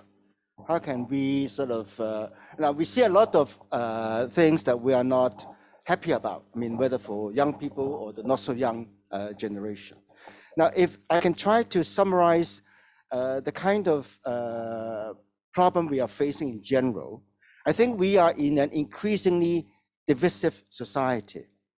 In terms of social division, using what Dialogue has just said, let's put it as 25% versus 75%, or during the days of the Wall Street Occupy movement, 1 versus 99. Okay, that's a kind of divisiveness. In terms of political division, right now in Hong Kong, I mean, Brian talked about over politicization, and one aspect of politicization is to say, well, are you patriotic or you're not patriotic? Now, I'm not arguing against national identity and all that, but the way patriotism is being talked about in Hong Kong right now has got certain connotations. So I put it political division, patriotic versus the rest, that kind of division. And then you have the generational gap, the gender gap, the demographic gap. Now, the thing is, given all this gaps, divisions, how can we see a breakthrough? I think that's the point, right? How can we see, if we can see a breakthrough, if we can recognize the differences, we can see a breakthrough, that means there is hope. Not in the sense that suddenly everything has changed, but are we changing? And if we think that we are changing, we are seeking some breakthrough, then we gradually will put in more trust, confidence in the change process, and that will add to more hope. That's how I see it. So the thing is, are we now at the juncture of a turning point or a tipping point? So if I were the government, then I need to impress the population, well, we are changing. So what is the evidence of change in terms of those 3 aspects of divisiveness that I just talked about? Well, I response to the comment or the questions just posed on the web. It's quite honestly, I don't think change would work out in this manner. I won't really work on the assumptions that we first need to fix the elite, first, so that they would sacrifice the power, and then in turn we would have innovation from youth in the grassroots. In fact, I think Hong Kong society itself, whether you think that everything is gone already, or rather that you would still work within Hong Kong society, we still have a very vibrant. Of course, whether you call it civil society, again, it is a matter of definition. But I would say that in Chinese words, it would be 民間, folks, civic society is still working. We still have NGOs. You are still able to set up your NGO and so on. I do think that initiatives from the people themselves would first help to support innovation from youth, not only in the grassroots, but from ordinary families. Anyone who is interested would have that possibility. You need to energize that part first, and then the elite and then the government, they would need to respond. That's exactly the first questions raised. What sort of things without a democratic electoral system would allow them to have the sort of incentive to make change? Is exactly that. Once you find yourself under pressure, once you find yourself you're out of the agenda, people are talking about it without counting your role, then you need to respond. Same thing for the elite, same thing for the government. So that's why I would say that instead of following the steps like this, I would rather say let's energize youth in the grassroots first, and then they need to respond, and then they will respond. Would you say two quick things on this? The first is that I think the elite masses dichotomy, as Marxist as that might sound, isn't necessarily the best way of conceptualizing complex infra-societal dynamics, because there's a mid-tier that we're missing here. Right? When we say bottom-up change and top-down, we seem to dichotomize the society into the top and the bottom. But what about those in between? And to me, the site for agency, for dislocation, for reform and progress comes neither from the top nor bottom. It comes from the in-between, the middle. And that's the core sort of middle stratum that connects and conjoins, as opposed to just embodying the status quo. And I don't actually buy the line that the middle class is inherently status quo preserving or petty bourgeoisie, which is again sort of the Gramsci way of looking at things. I in fact think that they are the most prospectively engageable and workable partners in advancing social reforms. And just secondly, as a means of working with the elite and working with the establishment, look, rules have changed, times have changed, and I think the adversarial politics that's practiced in Western electoral democracies, not judging, I'm not saying that's bad or good. I think that is a way that things work currently in the West. There are problems that also merits to that. That is not necessarily something that's applicable to the context that we're in today. So we've got to shift away from the adversarial and finding a way that's constructive, that's not just status quo preserving or shilling for and deferring to the established entrenched interests, whilst also navigating, of course, the quagmire of practical feasibility. So I, for one, would certainly not see angry shouting or sloganeering as a solution to working with the elite, because ultimately we've got to work with many groups of people, the elite, non-elite, and whatnot. And I know some folks would disagree. They say the politics of anger is what motivates social movements. Malcolm X, for instance, Frantz Fanon. I know the literature very well there, but I would just say that sometimes anger must be caveated and channeled in a productive manner. It may not always work out, but at the very least we may be tactical in so doing. So that's my broad answer there. Thank you very much. Thank you.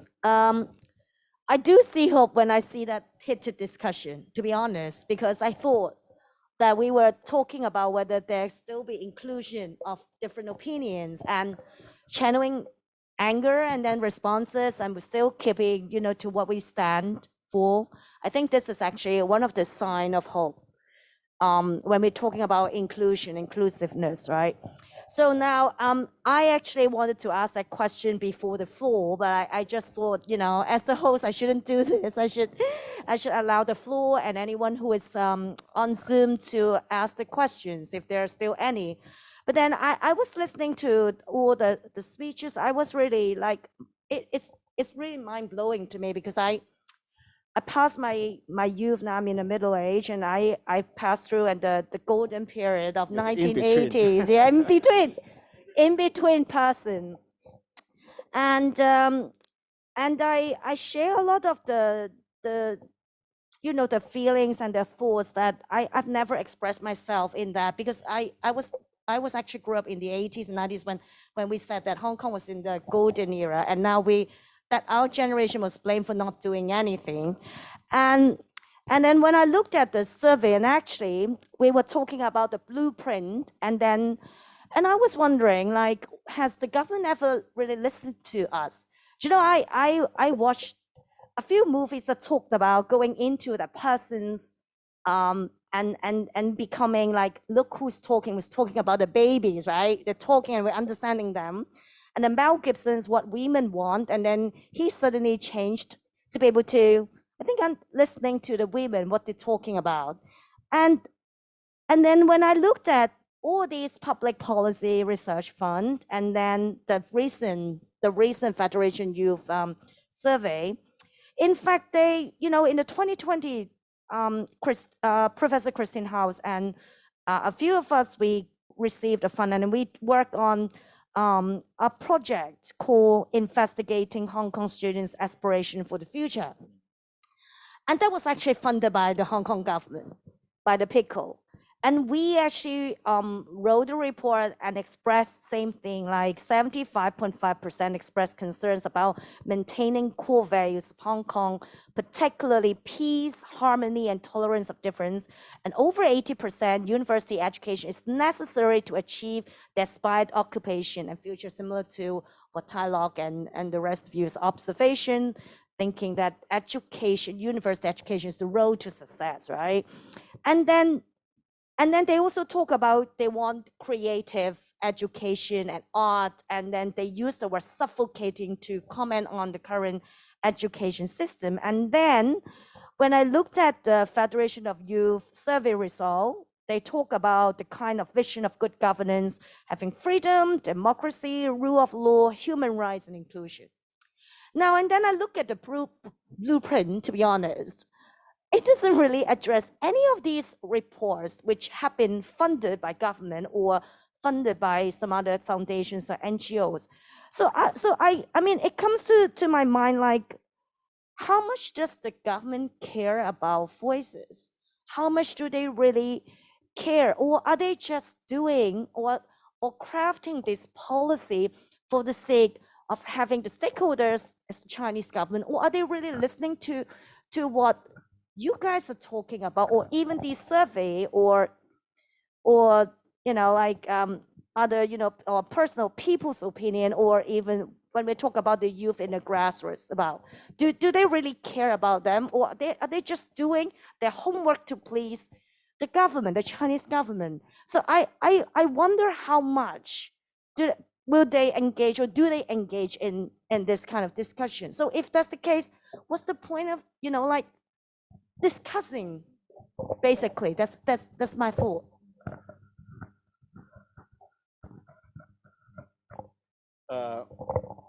Maybe I can offer some perspectives. I'm not offering an answer to your question. Given my experience in government, given what I know about how governments, whether in Hong Kong, elsewhere, function. Now, for any government, when there is a problem, being recognized a problem, then you need to come up with some solution. And sometimes you don't know, you don't have a clue about the matter, or sometimes you do not yet have a full answer. So in a way, the so-called policy is a story in process. So it's not completed, or maybe you have misjudged the issue, but still you need to come up with something. You have to be seen to be doing something. So you have that kind of pressure, that kind of burden on you. And then but for any government statement, whether here or elsewhere, you need to impress people that, yes, we have got a solution. And here is it. We've got some functions, activities that will support the themes, the solutions. But again, it's out of being coerced to do something that may or may not be fully addressing the problem. So what I would propose, if we look at it from a community perspective, I don't care what government is trying to do. Just impress on us certain that you are able to begin to turn the tide. So that turning point, I think, is important. And that's why I said earlier that, okay, if we are in a situation of being socially so divisive, politically divisive, or in terms of generational gap being so significant, are we able to tell people that, yes, we recognize such divisiveness, which is preventing us from working together, which will not be giving hope for certain section of society, but we are beginning to change. So this sense of seeing that change is coming, even though the change at this point is not so significant, I think that in itself is a basis for some hope. So for example, in terms of social divisiveness, using what Daluck just said, can the government begin to say, well, we are addressing the problem of ordinary people, ordinary young people, ordinary elderly people. Remember the recent incident in the UK when the Prime Minister talked to someone being unemployed and said, are you interested in working in banking? And that guy said, yes, I may be interested, but right now this is not my most important thing. So in other words, how can government be seen as really talking to the 75% issues? In terms of political division, instead of asking all the time, are you patriotic? Are you this? Can we have a different way of dealing with the problem, dealing with national identity and so on? Generational gap, maybe have younger people in the jobs, in consultative committees, in the government team, so that people feel that, well, there's less cognitive gap between us and them. I think these may be some starting points that might be useful. Can I just supplement that very quickly? I have a slightly different take on the situation, which is if the government is indeed the bottleneck, if it were, okay, hypothetically, if it were, I would say, let's bypass it. If you see a rock, right, and there's a river, we don't need to have to, we have to slam into the rock, right, ham-fisted or whatever. We can just bypass it. I reckon the private sector, I reckon that the society that we have, civil, uncivil, whatever you call it, it falls upon us to basically make change happen. When it came to the fifth wave, for instance, which was an absolute tragedy in the early months of 2022, I think many of us here would remember the fifth wave. I'm sure many folks in the government had their own struggles, and I don't want to just cast blame and say, let's fault all of them, they're all evil people. That's too simplistic and naive. But I would also say that that was when the private sector, the corporations, the NGOs, the MNCs, in Hong Kong, they played their part. And that's what makes Hong Kong so beautiful, that we still have, a private sector, an enduring non-profit sector. There are issues, there are problems, there are troubles, but at the end of the day, if there are policy proposals that the government is unable to process, reticent to process, as long as it's within the law, I reckon, we should just go ahead and do it ourselves, because that's the can-do spirit that's mapped Hong Kong for decades. And uniquely, we've got the capital, we've got the ability, we've got the land. So what are we waiting for? Let's do it. But of course, even when we're talking about cases where the government is needed, engaging the government is itself, I think, a form of art that varies from government to government, country to country. In some systems, an open, advocacy-centered, election-oriented approach is the best way of doing it. Lobbying is another means of going about it. Look in America, look at the UK, and I think these are systems that work, right? They have worked for centuries, at least many decades, and they've worked in creating many opportunities for people living in the West, living in Europe, living in these countries. But here in Hong Kong, given all that's changed and all that's occurred to this system, things might have, again, to work differently. We've got to reroute ourselves and rewire ourselves. Now, is it a form of navigating a really uncertain new normal? Yes, but I also think that navigating this normal was part and parcel of the political life, a political life that's defined by precarity as opposed to certainty. And after all, what's a political life with certainty but boredom and tedium? So that's, I guess, my overarching response there.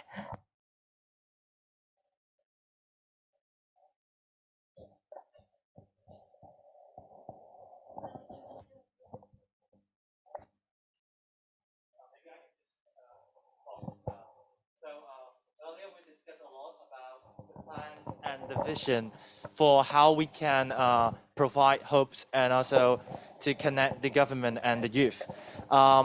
My question is more about the front line. How can we finish the last mile between the policy and also the field? How will the youth be engaged?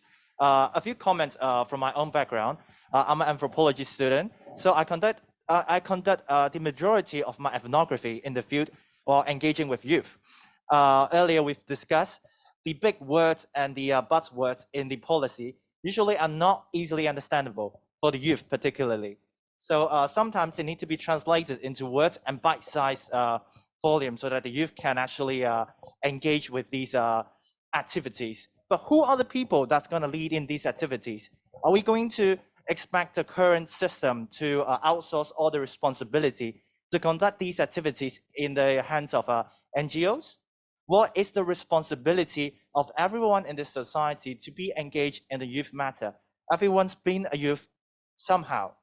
Like we've all passed through this rite of passage of our life to end up where we are today. How come people suddenly turn their back or turn a blind eye on the youth issues in their community? How can we properly engage different members across the community, say in a low-income community, in a mid-income community? How can we engage different members to participate in the activities that we are planning to help out the youth, so that we no longer put all the weight and the burden to accomplish these tasks in the hands of the awfully pressured and stressed social workers, but also truly to investigate this issue from a much more involved participation across the society. Thank you.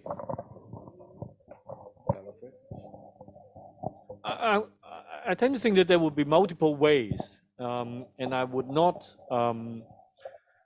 expect, say, NGOs or different kinds of societies to take up that last 10 miles role in exactly the same manner.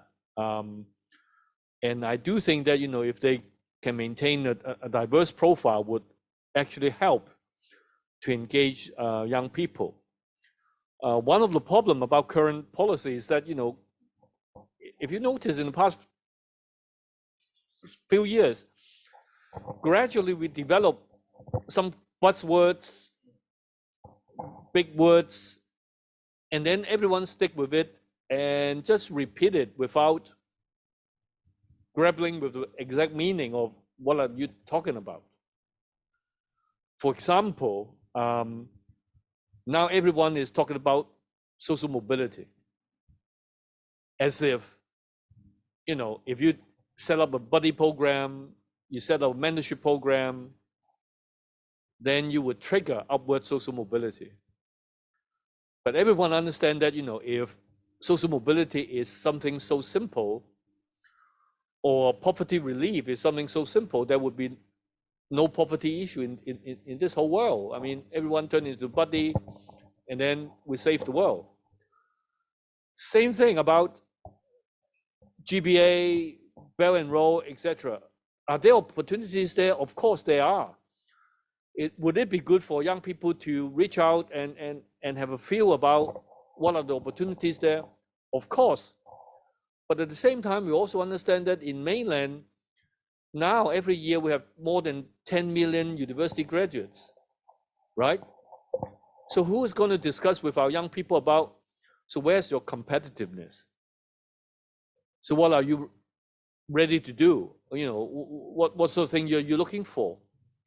And what are the expectations from the government, saying these kids, would we send our best kids to GBA to compete, or rather that, the least competitive ones go there? So what exactly is that ball game?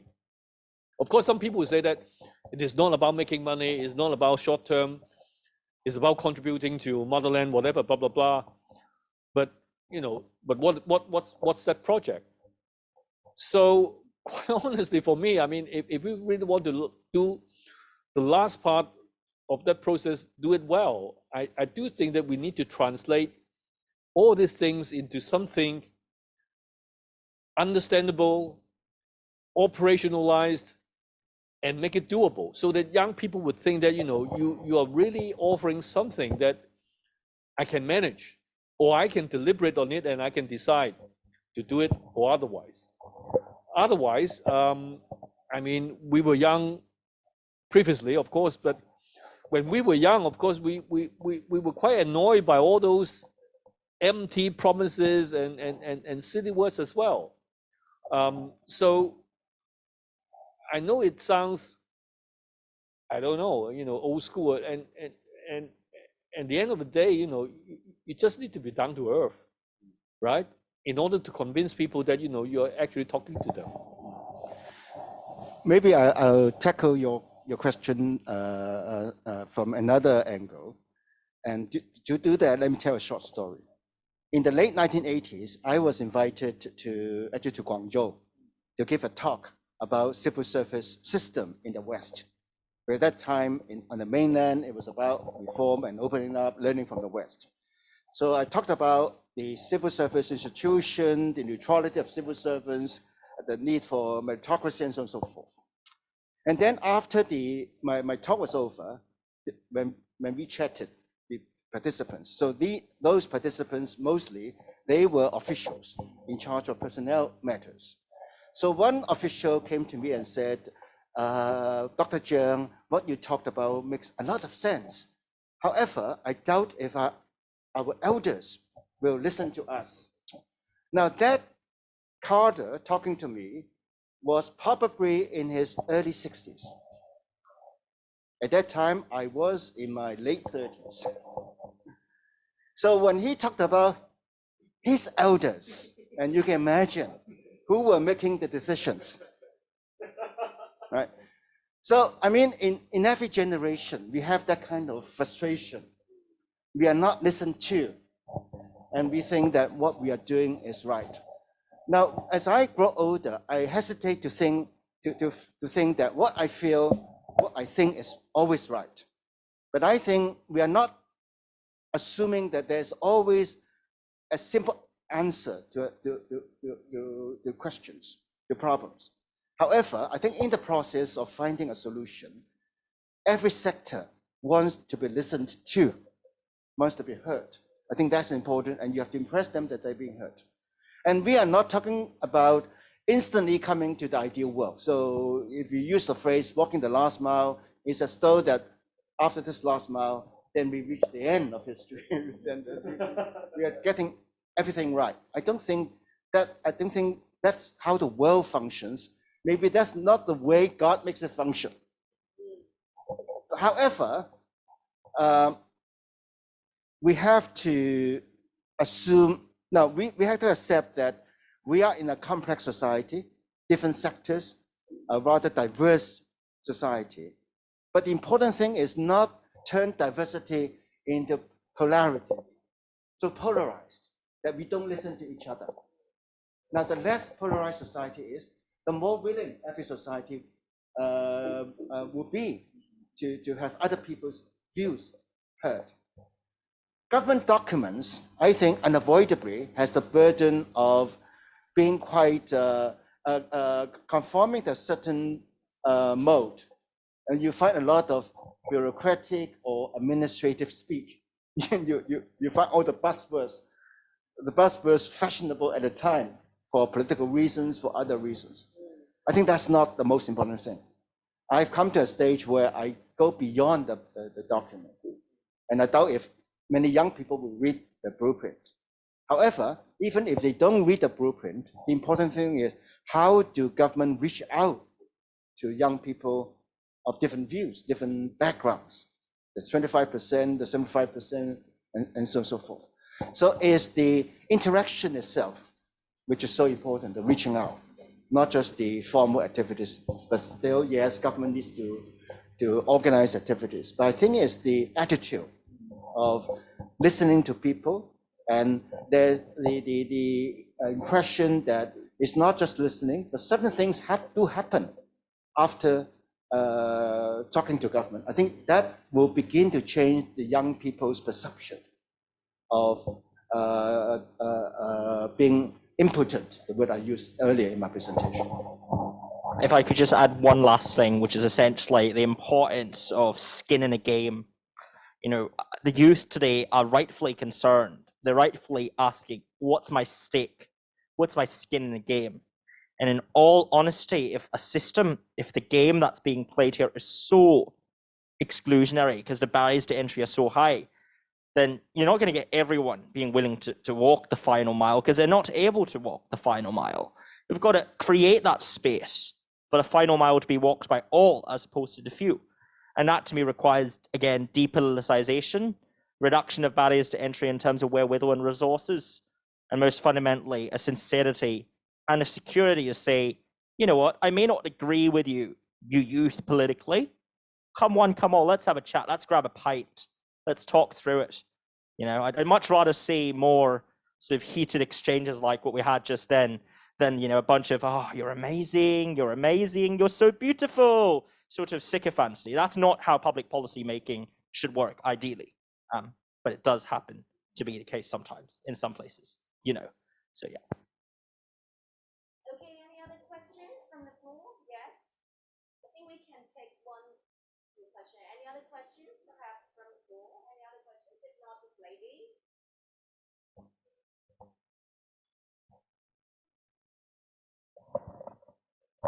Thank you. Thank you for the speeches. My question gonna touch on what kind of opportunity that we will give the young people. What is the bottom line, especially when it comes to political sphere? On one hand, we said the future is in the young people's hand. But what if the young people and the not so young generation, they want different thing of the society? I feel like because I was born after 2000, just graduated, very much of a youngster that the city is talking about. So I feel like whenever we talk about a generation problem, it's a generation thing. Like different, I feel like different generation, they have their own difficulty they are facing. Like my father or my grandparents, they was born in the post-war era, then maybe they care most about is the city's economic growth. But nowadays, the young people, we are referring to the millennials or Generation Z. Those people are living in post-modernization era. We grow under full of love, full of information and freedom. So we grow very differently, and we want different things. And such change we can see also all over the world. We see environmental activists commit vandalism in the museum, calling for climate change. So they care topics mostly about gender, environment, race, and so on, because they value universal values. And so what constitutes a better world cannot simply by giving them a flat or economic stuff. So back to Hong Kong, we see throughout the free democratic protests in 2014, 16, and 19, they are asking for democratic change, even challenging one country and two system, rule of law.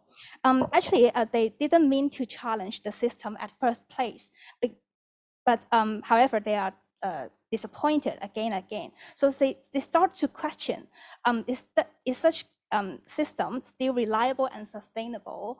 Or yeah, is that something that we want in the future? Yeah, and young people, they are asking for freedom of speech, gathering information, and political rights. And because they feel like these values are that this is the stuff that make Hong Kong successful, so they want to preserve this stuff. So back to my question, if they want something which is different from the elder generation, what is the bottom line of that opportunity?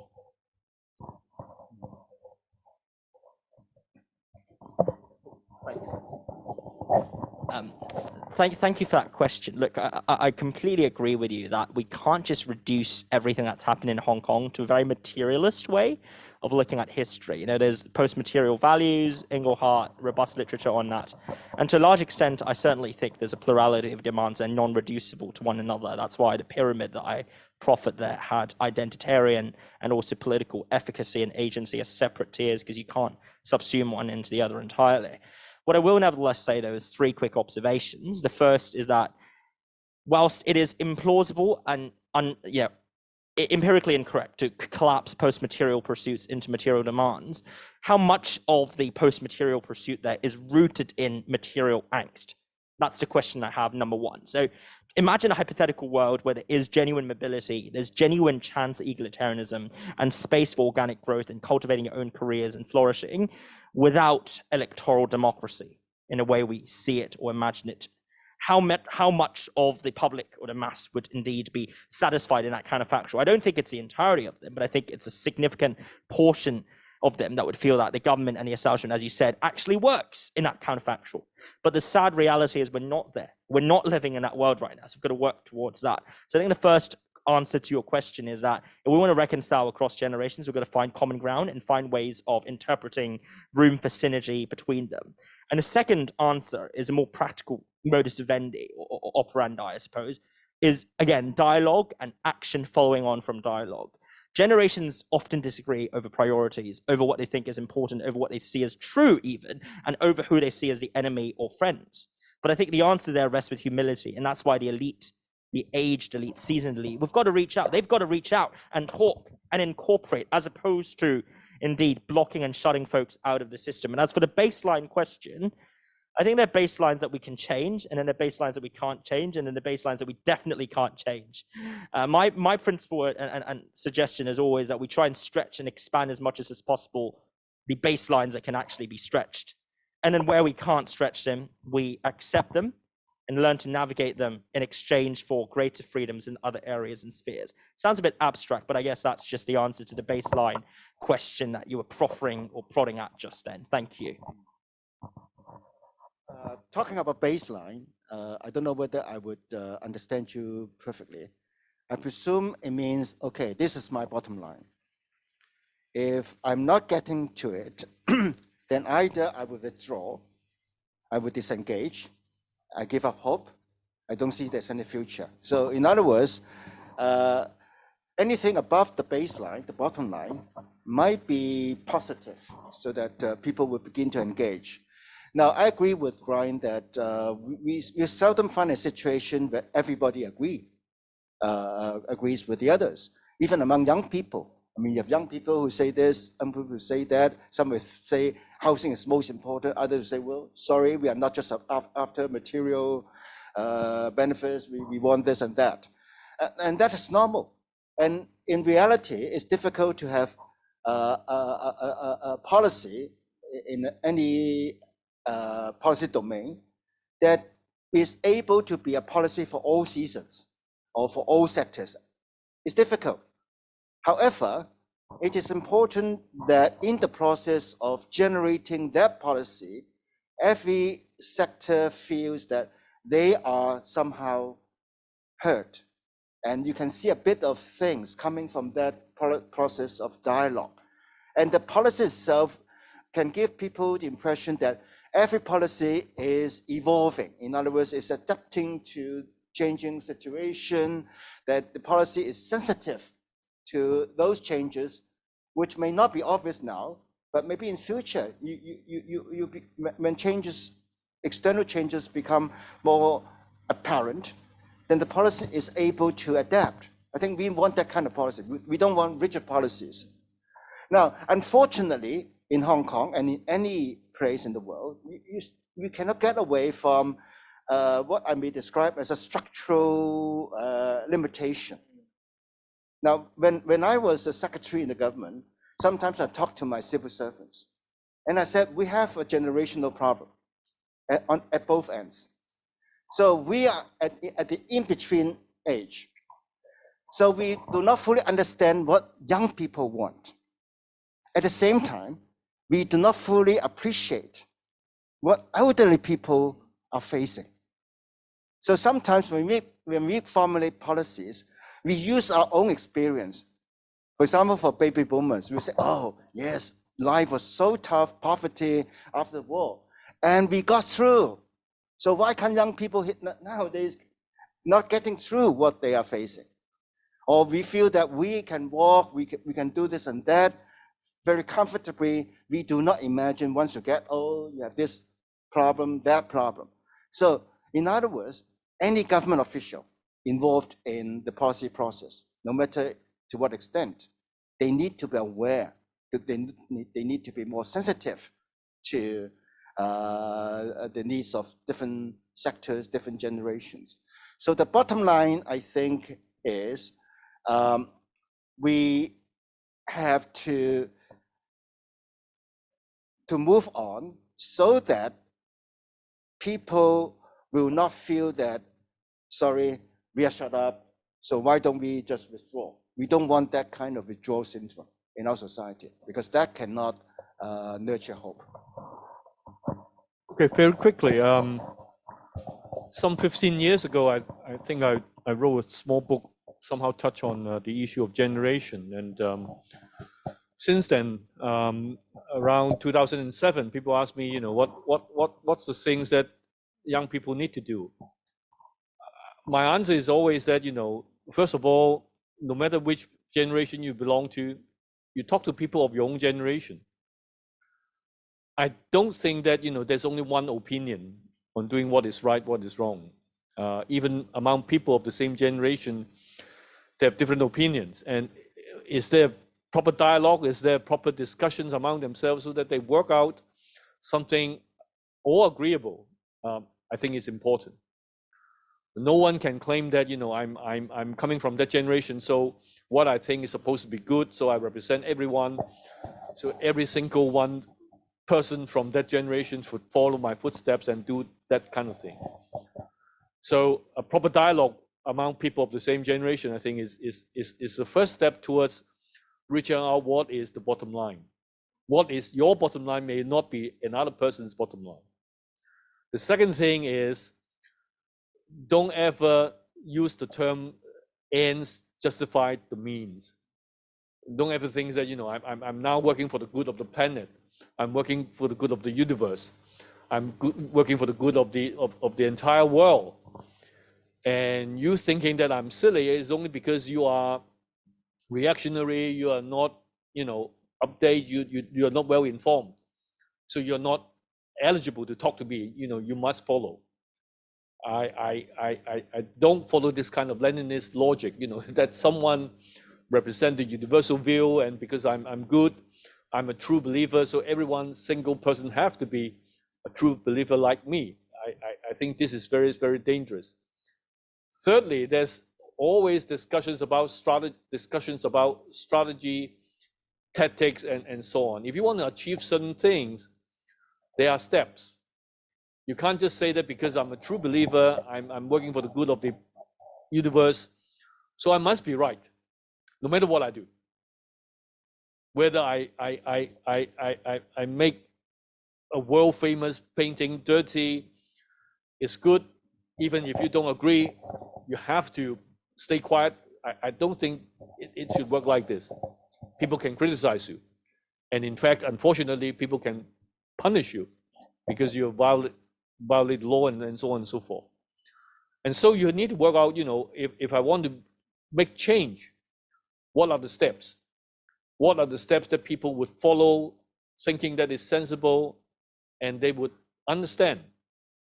If you are adopting a strategy that at least half of 50% of society think, I don't agree, I think this is a disruption, then you need to think. You can't say that, hey, look, I'm supposed to be good for you. How come you're pulling my legs?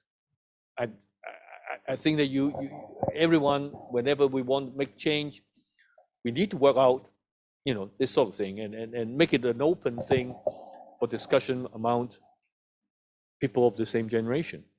And that's how I see it. Thank you. Very much for everyone who are here and those who are on the Zoom. And thank you so much for the speakers here today and giving very thoughtful and thought-provoking discussions. And so I'm going to announce that the next Policy Dialogue series, the next episode will be on February 11, and it will be after Chinese New Year. And the topic will be Hong Kong and the world, still connected and valued internationally. So we have the same gang here. We're going to be present, and stay tuned. It's going to be another heated and very, very invigorating discussions. Okay, so see you guys next time. Okay, and a wonderful Chinese New Year. Thank you.